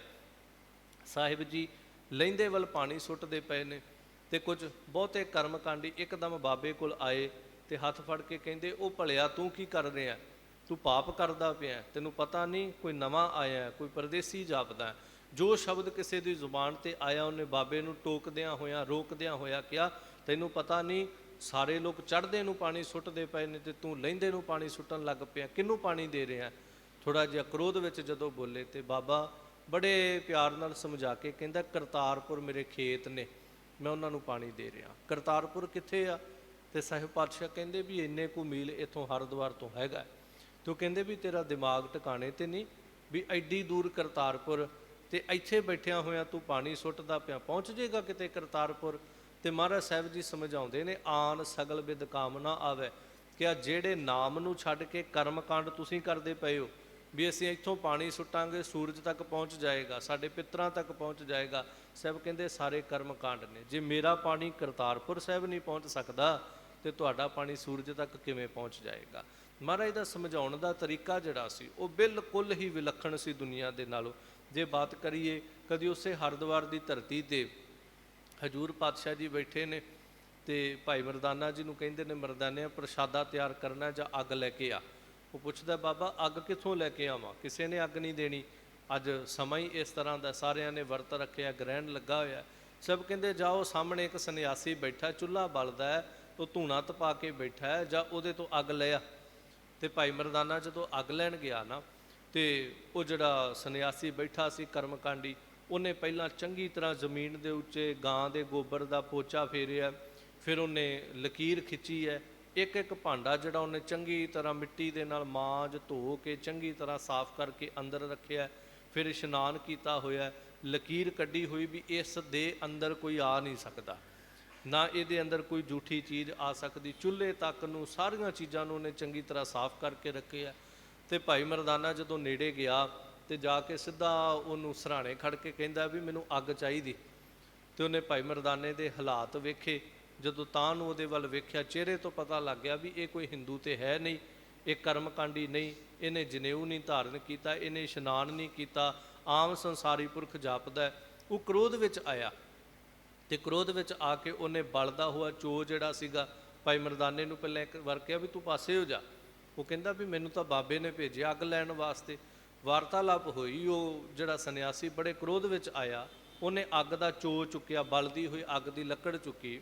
ਤੇ ਇਤਿਹਾਸਕਾਰ ਕਹਿੰਦੇ ਵੀ ਅੱਗੇ ਅੱਗੇ ਭਾਈ ਮਰਦਾਨਾ ਤੇ ਪਿੱਛੇ ਪਿੱਛੇ ਉਹ ਸਾਧੂ ਗੁਰੂ ਨਾਨਕ ਪਾਤਸ਼ਾਹ ਤੱਕ ਪਹੁੰਚੇ। ਤੇ ਮਰਦਾਨਾ ਜਾ ਗੁਰੂ ਬਾਬੇ ਕੋਲ ਬੈਠਾ ਤੇ ਮਹਾਰਾਜ ਹੱਸ ਕੇ ਉਸ ਸੰਨਿਆਸੀ ਨੂੰ ਕਹਿੰਦੇ, ਬਾਬਾ ਸਾਡਾ ਭਾਈ ਗਿਆ ਤੇ ਹੈਗਾ ਸੀ ਤੇਰੇ ਕੋਲ ਅੱਗ ਲੈਣ, ਤੂੰ ਐਡਾ ਕਸ਼ਟ ਕਿਉਂ ਕੀਤਾ? ਤੇ ਉਹ ਕਹਿੰਦਾ ਮੈਂ ਕਸ਼ਟ ਨਹੀਂ ਕੀਤਾ। ਫਿਰ ਮਹਾਰਾਜ ਥੋੜਾ ਮਜ਼ਾਕੀਏ ਲਹਿਜੇ 'ਚ ਕਹਿੰਦੇ, ਅਸੀਂ ਤੇ ਤੇਰੇ ਤੋਂ ਥੋੜੀ ਜੀ ਅੱਗ ਮੰਗੀ ਸੀ, ਤੂੰ ਤੇ ਚੋ ਹੀ ਚੱਕ ਕੇ ਲੈ ਆਇਆ ਪੂਰਾ, ਐਡੀ ਤੇ ਲੋੜ ਹੀ ਹੈ ਨਹੀਂ ਸੀਗੀ। ਮਹਾਰਾਜ ਅੱਗੋਂ ਮਜ਼ਾਕ ਕਰਦੇ ਨੇ ਤੇ ਉਹ ਅੱਗੋਂ ਫਿਰ ਕ੍ਰੋਧ ਵਿੱਚ ਆ ਕੇ ਕਹਿੰਦਾ, ਬਾਬਾ ਆ ਜਿਹੜਾ ਤੇਰੇ ਨਾਲ ਹੈ ਨਾ, ਇਹਦਾ ਪਰਛਾਵਾਂ ਮੇਰੇ ਚੁੱਲ੍ਹੇ ਤੇ ਪੈ ਗਿਆ। ਇਹਨੇ ਜਾ ਕੇ ਮੇਰੇ ਸਾਰੇ ਸਮਾਨ ਉੱਤੇ ਆਪਣਾ ਪਰਛਾਵਾਂ ਪਾਤਾ, ਮੇਰਾ ਸਾਰਾ ਕੁਝ ਪਿੱਟਿਆ ਗਿਆ, ਮੈਂ ਇਹਨੂੰ ਛੱਡਣਾ ਨਹੀਂ, ਮੈਂ ਅੱਜ ਇਹਨੂੰ ਸਾੜ ਕੇ ਸਵਾਹ ਕਰ ਦੇਣਾ। ਤੇ ਗੁਰੂ ਨਾਨਕ ਪਾਤਸ਼ਾਹ ਬੜੇ ਪਿਆਰ ਨਾਲ ਫਿਰ ਉਹਨੂੰ ਬਿਠਾ ਕੇ ਸਮਝਾਉਂਦੇ ਨੇ ਵੀ ਕਿਹੜੇ ਚੌਂਕਿਆਂ ਦੀ ਗੱਲ ਕਰਦਾ, ਆ ਕ੍ਰੋਧ ਐਡੇ ਵੱਡੇ ਚੰਡਾਲ ਆਪਣੇ ਨਾਲ ਲਈ ਫਿਰਦਾ, ਆ ਰਾਗ ਦਵੈਖ ਈਰਖਾ ਸਭ ਨੀਚ ਜਾਤਾਂ ਆਪਣੇ ਨਾਲ ਲਈ ਬੈਠਾ, ਕਿਹੜੇ ਕਰਮਕਾਂਡਾਂ ਦੀ ਗੱਲ ਕਰਦਾ। ਹਜ਼ੂਰ ਉੱਥੇ ਵੀ ਇਹੀ ਕਿਹਾ ਕਿ ਆਨ ਸਗਲ ਬਿਦ ਕੰਮ ਨਾ ਆਵੇ, ਜੋ ਗੁਰੂ ਅਰਜਨ ਦੇਵ ਮਹਾਰਾਜ ਕਹਿ ਰਹੇ। ਸਾਹਿਬ ਪਾਤਸ਼ਾਹ ਉਹਨੂੰ ਵੀ ਸਮਝਾ ਕੇ ਕਹਿੰਦੇ ਵੀ ਐ ਪੰਡਤ ਸੰਨਿਆਸੀ, ਆ ਜਿਹੜੇ ਕਰਮ ਕਾਂਡਾਂ ਵਿੱਚ ਤੂੰ ਪਿਆ ਹੈ ਨਾ, ਇਹਨਾਂ ਕਰਮ ਕਾਂਡਾਂ ਨਾਲ ਨਾ ਤੇ ਅੱਜ ਤੱਕ ਕਿਸੇ ਦਾ ਉਦਾਰ ਹੋਇਆ ਤੇ ਨਾ ਕਿਸੇ ਦਾ ਉਦਾਰ ਹੋਣਾ ਹੀ। ਇਸ ਕਰਕੇ ਤੂੰ ਨਾਮ ਜਪ, ਨਾਮ ਦੇ ਰਸਤੇ ਤੇ ਤੁਰ। ਠੀਕ ਹੈ, ਇਹ ਕਰਮ ਕਾਂਡਾਂ ਨਾਲ ਤੇਰੇ ਜੀਵਨ 'ਚ ਥੋੜਾ ਬਹੁਤਾ ਬਦਲਾਵ ਹੋ ਸਕਦਾ, ਥੋੜਾ ਬਹੁਤਾ ਤੈਨੂੰ ਇੰਜ ਕਹਿ ਲਓ ਵੀ ਉਹਦੇ ਮਾਰਗ ਤੇ ਤੁਰਨ ਦੀ ਅਕਲ ਜਾਚ ਹੋ ਸਕਦਾ ਆ ਜੇ, ਪਰ ਇਹ ਮਿਲਾਪ ਨਹੀਂ ਕਿਹਾ ਜਾ ਸਕਦਾ। ਮਿਲਾਪ ਦੀ ਅਵਸਥਾ ਕੁਝ ਹੋਰ ਹੈ, ਧਰਮ ਕਮਾਉਣਾ ਕੁਝ ਹੋਰ ਹੈ, ਧਰਮ ਵਿੱਚ ਸਮਾਉਣਾ ਕੁਝ ਹੋਰ ਹੈ। ਤਾਂ ਹਜ਼ੂਰ ਗੁਰੂ ਅਰਜਨ ਦੇਵ ਮਹਾਰਾਜ ਇੱਥੇ ਹੀ ਕਹਿ ਰਹੇ ਨੇ, ਪੂਰੇ ਗੁਰੂ ਨੇ ਸਿੱਖ ਨੂੰ ਕੀ ਸਮਝਾਇਆ ਕਿ ਸਿੱਖਾ ਅਵਰ ਕਾਜ ਤੇਰੇ ਕਛੂ ਨਾ ਕਾਮ, ਮਿਲ ਸਾਧ ਸੰਗਤ ਭਜ ਕੇਵਲ ਨਾਮ। ਤੂੰ ਨਾਮ ਜਪ, ਤੂੰ ਬੰਦਗੀ ਕਰ, ਸਗਲ ਬਿਦ ਕਾਮ ਨਾ ਆਵੇ। ਜੋ ਕੁਝ ਤੂੰ ਕਰ ਰਿਹਾ, ਜੋ ਕੁਝ ਤੂੰ ਇਕੱਠਾ ਕਰ ਰਿਹਾ, ਇਹ ਤੇਰੇ ਨਾਲ ਨਹੀਂ ਜਾਏਗਾ। ਦੇਖੋ, ਇੱਕ ਇਕੱਠਾ ਕਰਨ ਦਾ ਭਾਵ ਅਰਥ ਹੁੰਦਾ ਹੈ ਜੋ ਅਸੀਂ ਸੰਸਾਰ ਦੇ ਉੱਤੇ ਪਦਾਰਥ ਸਾਰਾ ਕੁਝ ਇਕੱਠਾ ਕਰਦੇ ਹਾਂ, ਇੱਕ ਤਾਂ ਇਹਦੀ ਗੱਲ ਹੈ। ਦੂਜਾ, ਤੂੰ ਆਪਣੇ ਜੀਵਨ ਦੇ ਅੰਦਰ ਜੋ ਹੰਕਾਰ ਨੂੰ ਇਕੱਠਾ ਕਰਕੇ ਬੈਠਾ, ਮੈਂ ਵੱਡਾ, ਮੇਰੀ ਜਾਤ ਵੱਡੀ, ਮੇਰੀ ਗੋਤ ਵੱਡੀ, ਮੇਰੀ ਕੁੱਲ ਵੱਡੀ, ਮੇਰਾ ਪਰਿਵਾਰ ਵੱਡਾ। ਕਈ ਦਫਾ ਐਸੇ ਲੋਕ ਹੁੰਦੇ ਨੇ ਜਿਨ੍ਹਾਂ ਦੇ ਕੋਲ ਸੰਸਾਰੀ ਪਦਾਰਥ ਨਹੀਂ ਹੁੰਦੇ। ਬਹੁਤ ਲੋਕ ਜ਼ਿੰਦਗੀ 'ਚ ਐਸੇ ਵੇਖੋਗੇ, ਸੰਸਾਰੀ ਪਦਾਰਥ ਕੋਈ ਨਹੀਂ, ਪਰ ਹੰਕਾਰ ਬਹੁਤ ਜ਼ਿਆਦਾ ਜ਼ਿੰਦਗੀ 'ਚ ਚੁੱਕ ਕੇ ਬੈਠੇ ਨੇ, ਗੁਣ ਵੀ ਕੋਈ ਨਹੀਂ ਤੇ ਫਿਰ ਵੀ ਹੰਕਾਰ। ਉਹਨਾਂ ਨੂੰ ਸਾਹਿਬ ਬਾਣੀ 'ਚ ਇੱਕ ਵਚਨ ਕਹਿੰਦੇ ਨੇ ਵੀ ਜੇ ਕਿਸੇ ਬੰਦੇ ਕੋਲ ਗੁਣ ਹੋਵੇ, ਉਹ ਹੰਕਾਰ ਕਰੇ, ਤੇ ਆਪਾਂ ਕਹਿ ਸਕਦੇ ਹਾਂ ਵੀ ਚਲੋ ਇਹਦੇ ਪੱਲੇ 'ਚ ਆਹ ਗੱਲ ਹੈਗੀ ਹੈ, ਉਹਦਾ ਹੰਕਾਰ ਕਰਦਾ। ਹੁਣ ਜਿਹਦੇ ਕੋਲ ਗੁਣ ਵੀ ਕੋਈ ਨਹੀਂ ਤੇ ਫਿਰ ਵੀ ਹੰਕਾਰ ਕਰੀ ਜੇ, ਉਹਨੂੰ ਮਹਾਰਾਜ ਨੇ ਬਾਣੀ 'ਚ ਬੜੀ ਨਿਡਰਤਾ ਦੇ ਨਾਲ ਉਹਨੂੰ ਖੋਤਾ ਕਿਹਾ। ਸਾਹਿਬ ਪਾਤਸ਼ਾਹ ਕਹਿੰਦੇ ਨੇ, ਨਾਨਕ ਤੇ ਨਰ ਅਸਲ ਖਰ। ਕਹਿੰਦੇ ਇੱਕ ਤਾਂ ਨਕਲੀ ਖੋਤੇ ਹੁੰਦੇ ਨੇ ਨਾ, ਉਹ ਅਸਲੀ ਖੋਤੇ ਆ। ਮਹਾਰਾਜ ਕੌਣ? ਜੇ ਬਿਨ ਗੁਣ ਗਰਭ ਕਰੰਤ, ਜਿਨ੍ਹਾਂ ਵਿੱਚ ਗੁਣ ਹੈ ਨਹੀਂ ਪਰ ਉਹ ਗੁਣ ਦਾ ਹੰਕਾਰ ਕਰੀ ਬੈਠੇ ਹੋਣ। ਕਈ ਵਾਰ ਗੁਣ ਹੁੰਦਾ ਨਹੀਂ ਬੰਦੇ 'ਚ, ਪਰ ਉਹ ਆਖੇਗਾ ਵੀ ਜਿੰਨਾ ਮੇਰੇ 'ਚ ਇੰਨਾ ਕਿਸੇ 'ਚ ਹੈ ਹੀ ਨਹੀਂ ਹੈ। ਸਭ ਕਹਿੰਦੇ ਅਸਲ ਖੋਤੇ ਸੰਸਾਰ ਤੇ ਉਹਨਾਂ ਨੂੰ ਕਿਹਾ ਜਾਂਦਾ ਹੈ। ਤਾਂ ਸਭ ਕਹਿੰਦੇ ਨੇ ਵੀ ਹੋਰ ਕੋਈ ਵੀ ਵਿਧੀ, ਕੋਈ ਵੀ ਕੰਮ ਜਿਹੜਾ ਹੈ ਉਹ ਅਸਲ ਵਿੱਚ ਤੇਰੇ ਕੰਮ ਨਹੀਂ ਆ ਸਕਦਾ। ਕੋਈ ਵੀ ਵਸਤੂ ਜਿਹੜੀ ਹੈ ਬਸ ਹਰ ਹਰ ਨਾਮ ਧਿਆਇਆ। ਜੇ ਤੂੰ ਪੁੱਛੇ ਤੇਰੇ ਕੰਮ ਕੀ ਆਉਣਾ ਹੈ, ਤਾਂ ਜਿਨ੍ਹਾਂ ਨੇ ਹਰੀ ਪਰਮੇਸ਼ਰ ਦਾ ਨਾਮ ਧਿਆਇਆ ਹੈ ਉਸ ਕਰਤੇ ਪਰਮੇਸ਼ਰ ਦੇ ਘਰ ਕੇਵਲ ਨਾਮ ਹੀ ਕੰਮ ਆਉਂਦਾ ਹੈ। ਦੇਖੋ ਜਿਵੇਂ ਸੰਸਾਰ ਦੇ ਵਿੱਚ ਇੱਕ ਦੇਸ਼ ਦੀ ਕਰੰਸੀ ਜਿਹੜੀ ਹੈ ਉਹ ਭਾਵੇਂ ਬਿਲਕੁਲ ਹੱਦ ਇੱਕੋ ਹੋਵੇ, ਪਰ ਇੱਕ ਦੇਸ਼ ਦੀ ਕਰੰਸੀ ਦੂਜੇ ਦੇਸ਼ ਵਿੱਚ ਨਹੀਂ ਚੱਲਦੀ। ਇਹ ਆਪਾਂ ਸਾਰਿਆਂ ਨੂੰ ਪਤਾ ਹੈ। ਠੀਕ ਹੈ, ਕਈ ਵਾਰ ਉੱਥੇ ਕੋਈ ਲੈ ਲਵੇਗਾ ਪਰ ਉਹ ਕਹੇਗਾ ਵੀ ਮੈਂ ਰੱਖ ਲੈਣਾ, ਪਰ ਇਹ ਸਾਡੇ ਦੇਸ਼ 'ਚ ਚੱਲਣੀ ਨਹੀਂ, ਮੈਨੂੰ ਵਟਾਉਣੀ ਪਵੇਗੀ। ਸੋ ਇਸ ਤਰ੍ਹਾਂ ਜੇ ਸਾਡੇ ਇਸ ਧਰਤੀ ਦੇ ਮਾਤ ਲੋਕ ਦੇ ਉੱਤੇ ਇੱਕ ਹੱਦ ਬਦਲਣ ਦੇ ਨਾਲ ਇੱਧਰ ਦਾ ਨੋਟ ਉੱਧਰ ਨਹੀਂ ਚੱਲਦਾ, ਤੇ ਫਿਰ ਆ ਤੇਰਾ ਸੰਸਾਰੀ ਧਨ, ਇੱਥੋਂ ਦੇ ਕਰਮਕਾਂਡ ਪਰਲੋਕ ਵਿੱਚ ਕਿੱਥੋਂ ਚੱਲ ਜਾਣਗੇ। ਉੱਥੋਂ ਦੀ ਕਰੰਸੀ ਵੱਖਰੀ ਹੈ, ਉੱਥੇ ਇੱਕ ਹੀ ਕਰੰਸੀ ਚੱਲਦੀ ਹੈ, ਉਹ ਹੈ ਨਾਮ। ਤਾਂ ਸਾਹਿਬ ਪਾਤਸ਼ਾਹ ਕਹਿੰਦੇ ਹੋਰ ਕੁਝ ਵੀ ਤੇਰੇ ਕੰਮ ਨਹੀਂ ਆਏਗਾ, ਜੋ ਨਾਮ ਧਿਆਇਆ ਹੈ ਉਹੀ ਕੰਮ ਆਉਂਦਾ ਹੈ। ਇਸ ਕਰਕੇ ਹੁਣ ਜੀਵਨ ਵਿੱਚ ਸਮਝ ਆ ਗਈ, ਤਾਂ ਤੇ ਮੋਹੇ ਧਾਰੀ ਓਟ ਗੋਪਾਲ। ਗੁਰੂ ਅਰਜਨ ਦੇਵ ਮਹਾਰਾਜ ਜੀ ਜਗਿਆਸੂ ਰੂਪ 'ਚ ਸਮਝਾਉਂਦੇ, ਕਹਿੰਦੇ ਜਦੋਂ ਵੇਖਿਆ ਕਿਸੇ ਨੂੰ ਸਾਧੂ ਸਤਪੁਰਖ ਮਿਲਿਆ, ਉਹਨੇ ਗੁਰੂ ਦਾ ਮਿਲਾਪ ਕਰਾਇਆ, ਗੁਰੂ ਨੇ ਉਹਦਾ ਮਾਰਗਦਰਸ਼ਨ ਕੀਤਾ, ਸਮਝਾ ਦਿੱਤਾ, ਉਹਨੂੰ ਦੇਖ ਕੇ ਸਾਡੇ ਮਨ ਵਿੱਚ ਚਾਅ ਆਇਆ। ਭਾਵੇਂ ਗੁਰੂ ਅਰਜਨ ਦੇਵ ਮਹਾਰਾਜ ਆਪ ਪ੍ਰਤੱਖ ਹਰ ਨੇ, ਪਰ ਜਗਿਆਸੂ ਰੂਪ 'ਚ ਸਮਝਾਉਂਦੇ ਪਏ ਨੇ, ਕਿਉਂਕਿ ਦੂਜੇ ਨੂੰ ਵੇਖ ਕੇ ਚੇਟਕ ਲੱਗਦੀ ਹੈ। ਤਾਂ ਤੇ ਮੋਹੇ ਧਾਰੀ ਓਟ ਗੋਪਾਲ। ਗੁਰੂ ਅਰਜਨ ਦੇਵ ਮਹਾਰਾਜ ਬਾਣੀ 'ਚ ਨਾ ਕੁਝ ਭਗਤਾਂ ਦੀ ਉਦਾਹਰਣ ਦਿੰਦੇ ਨੇ। ਕਿਤੇ ਮਹਾਰਾਜ ਕਹਿੰਦੇ ਨੇ ਸੈਣ ਨਾਈ ਬੁਤਕਾਰਿਆ, ਉਹ ਘਰ ਘਰ ਸੁਣਿਆ, ਹਿਰਦੈ ਵਸਿਆ ਪਾਰ ਬ੍ਰਹਮ ਭਗਤਾਂ ਮਹਿ ਗਣਿਆ। ਕਿਤੇ ਸੈਣ ਭਗਤ ਦੀ ਉਦਾਹਰਣ ਦਿੱਤੀ, ਕਿਤੇ ਕਬੀਰ ਦੀ ਉਦਾਹਰਣ ਦਿੱਤੀ, ਕਿਤੇ ਨਾਮਦੇਵ ਦੀ ਉਦਾਹਰਣ ਦਿੱਤੀ। ਸਾਰੇ ਸ਼ਬਦ 'ਚ ਉਦਾਹਰਨਾਂ ਦੇ ਕੇ ਨਾ ਤੇ ਅਖੀਰ ਪਾਤਸ਼ਾਹ ਜੀ ਕਹਿੰਦੇ ਇਹ ਬਿਦ ਸੁਣ ਕੇ ਜਾਟਰੋ ਉਠ ਭਗਤੀ ਲਾਗਾ, ਮਿਲੈ ਪ੍ਰਤੱਖ ਗੋਸਾਈਆਂ ਧੰਨਾ ਵੱਡ ਭਾਗਾ। ਕਿ ਜਦੋਂ ਸਾਰਿਆਂ ਭਗਤਾਂ ਦੀ ਜੀਵਨੀ ਸੁਣੀ ਕਿ ਕਿਹਨੂੰ ਕਿਵੇਂ ਰੱਬ ਮਿਲਿਆ, ਕਿਹਨੂੰ ਕਿਵੇਂ ਰੱਬ ਮਿਲਿਆ, ਕਿਸ ਨੀਚ ਜਾਤ ਨੂੰ ਕਿਸ ਤਰ੍ਹਾਂ ਮਿਲ ਗਿਆ, ਕਿੰਨੇ ਕਿਸ ਤਰੀਕੇ ਨਾਲ ਧਿਆਇਆ, ਤੇ ਸਾਹਿਬ ਕਹਿੰਦੇ ਜਦੋਂ ਸਾਰਿਆਂ ਦਾ ਜੀਵਨ ਭਗਤ ਧੰਨੇ ਨੇ ਸੁਣਿਆ ਨਾ, ਇਹ ਬਿਦ ਸੁਣ ਕੇ ਜਾਟਰੋ ਉੱਠ ਭਗਤੀ ਲਾਗਾ, ਤੇ ਉਹ ਧੰਨਾ ਵੀ ਉੱਠ ਕੇ ਭਗਤੀ ਕਰਨ ਲੱਗ ਗਿਆ। ਤੇ ਐਸੀ ਸਫਲਤਾ ਮਿਲੀ, ਮਿਲੈ ਪ੍ਰਤੱਖ ਗੋਸਾਈਆਂ ਧੰਨਾ ਵੱਡ ਭਾਗਾ। ਪ੍ਰਤੱਖ ਹੋ ਕੇ ਗੋਸਾਈ ਮਾਲਕ ਪਾਤਸ਼ਾਹ ਨੂੰ ਮਿਲ ਗਿਆ। ਜਦੋਂ ਅਸੀਂ ਕਿਸੇ ਭਗਤ ਦਾ ਜੀਵਨ ਪੜ੍ਹਦੇ ਹਾਂ, ਜ਼ਿੰਦਗੀ ਵਿੱਚ ਜ਼ਰੂਰ ਕੋਸ਼ਿਸ਼ ਕਰੋ ਭਗਤਾਂ ਦੀਆਂ ਜੀਵਨੀਆਂ ਪੜ੍ਹੋ, ਕਮਾਈ ਵਾਲੇ ਮਹਾਂਪੁਰਖਾਂ ਦੀਆਂ ਜੀਵਨੀਆਂ ਪੜ੍ਹੋ, ਗੁਰਸਿੱਖਾਂ ਦੀਆਂ ਜੀਵਨੀਆਂ ਪੜ੍ਹੋ। ਉਹਦਾ ਇੱਕ ਕਾਰਨ ਹੈ, ਜਦੋਂ ਪੜ੍ਹਾਂਗੇ ਨਾ ਸਾਡੇ ਮਨ ਵਿੱਚ ਬੰਦਗੀ ਕਰਨ ਦਾ ਚਾਅ ਪੈਦਾ ਹੋਏਗਾ। ਤਾਂ ਸਾਹਿਬ ਕਹਿੰਦੇ ਜਦੋਂ ਇਹ ਸਾਰਾ ਕੁਝ ਵੇਖਿਆ, ਤਾਂ ਤੇ ਮੋਹੇ ਧਾਰੀ ਓਟ ਗੋਪਾਲ। ਅਸੀਂ ਇਸ ਜ਼ਿੰਦਗੀ ਦੇ ਅੰਦਰ ਉਸ ਕਰਤੇ ਅਕਾਲ ਪੁਰਖ ਪਰਮੇਸ਼ਰ ਦੀ ਓਟ ਜਿਹੜੀ ਸੀ ਉਹ ਧਾਰਨ ਕਰ ਲਈ। ਓਟ ਤਾਂ ਦੇਖੋ ਸਾਰਿਆਂ ਨੇ ਸੰਸਾਰ ਵਿੱਚ ਪਕੜੀ ਹੈ, ਪਰ ਕਿਸੇ ਨੇ ਸੰਸਾਰੀ ਮਨੁੱਖਾਂ ਦੀ ਓਟ ਹੈ, ਕਿਸੇ ਨੂੰ ਪਦਾਰਥਾਂ ਦੀ ਓਟ ਹੈ, ਕਿਸੇ ਨੂੰ ਸੰਸਾਰ ਦੇ ਇਹਨਾਂ ਤਨ ਦੀ ਓਟ ਹੈ, ਕਿਸੇ ਨੂੰ ਧਨ ਦੀ ਓਟ ਹੈ। ਪਰ ਸਾਹਿਬ ਕਹਿੰਦੇ ਨੇ ਮੈਂ ਕੇਵਲ ਉਸ ਗੋਪਾਲ, ਉਸ ਪ੍ਰਿਥਵੀ ਦੇ ਪਾਲਣਹਾਰੇ ਅਕਾਲ ਪੁਰਖ ਪਰਮੇਸ਼ਰ ਦੀ ਓਟ ਲੈ ਲਈ ਹੈ। ਸਰਨ ਪਰਿਓ ਪੂਰਨ ਪਰਮੇਸ਼ਵਰ, ਬਿਨਸੇ ਸਗਲ ਜੰਜਾਲ। ਤੇ ਹੁਣ ਸਾਡੇ ਸਾਰੇ ਜੰਜਾਲ ਜਿਹੜੇ ਨੇ ਉਹ ਬਿਨਸ ਗਏ ਨੇ। ਪਰ ਬਿਨਸੇ ਕਦੋਂ?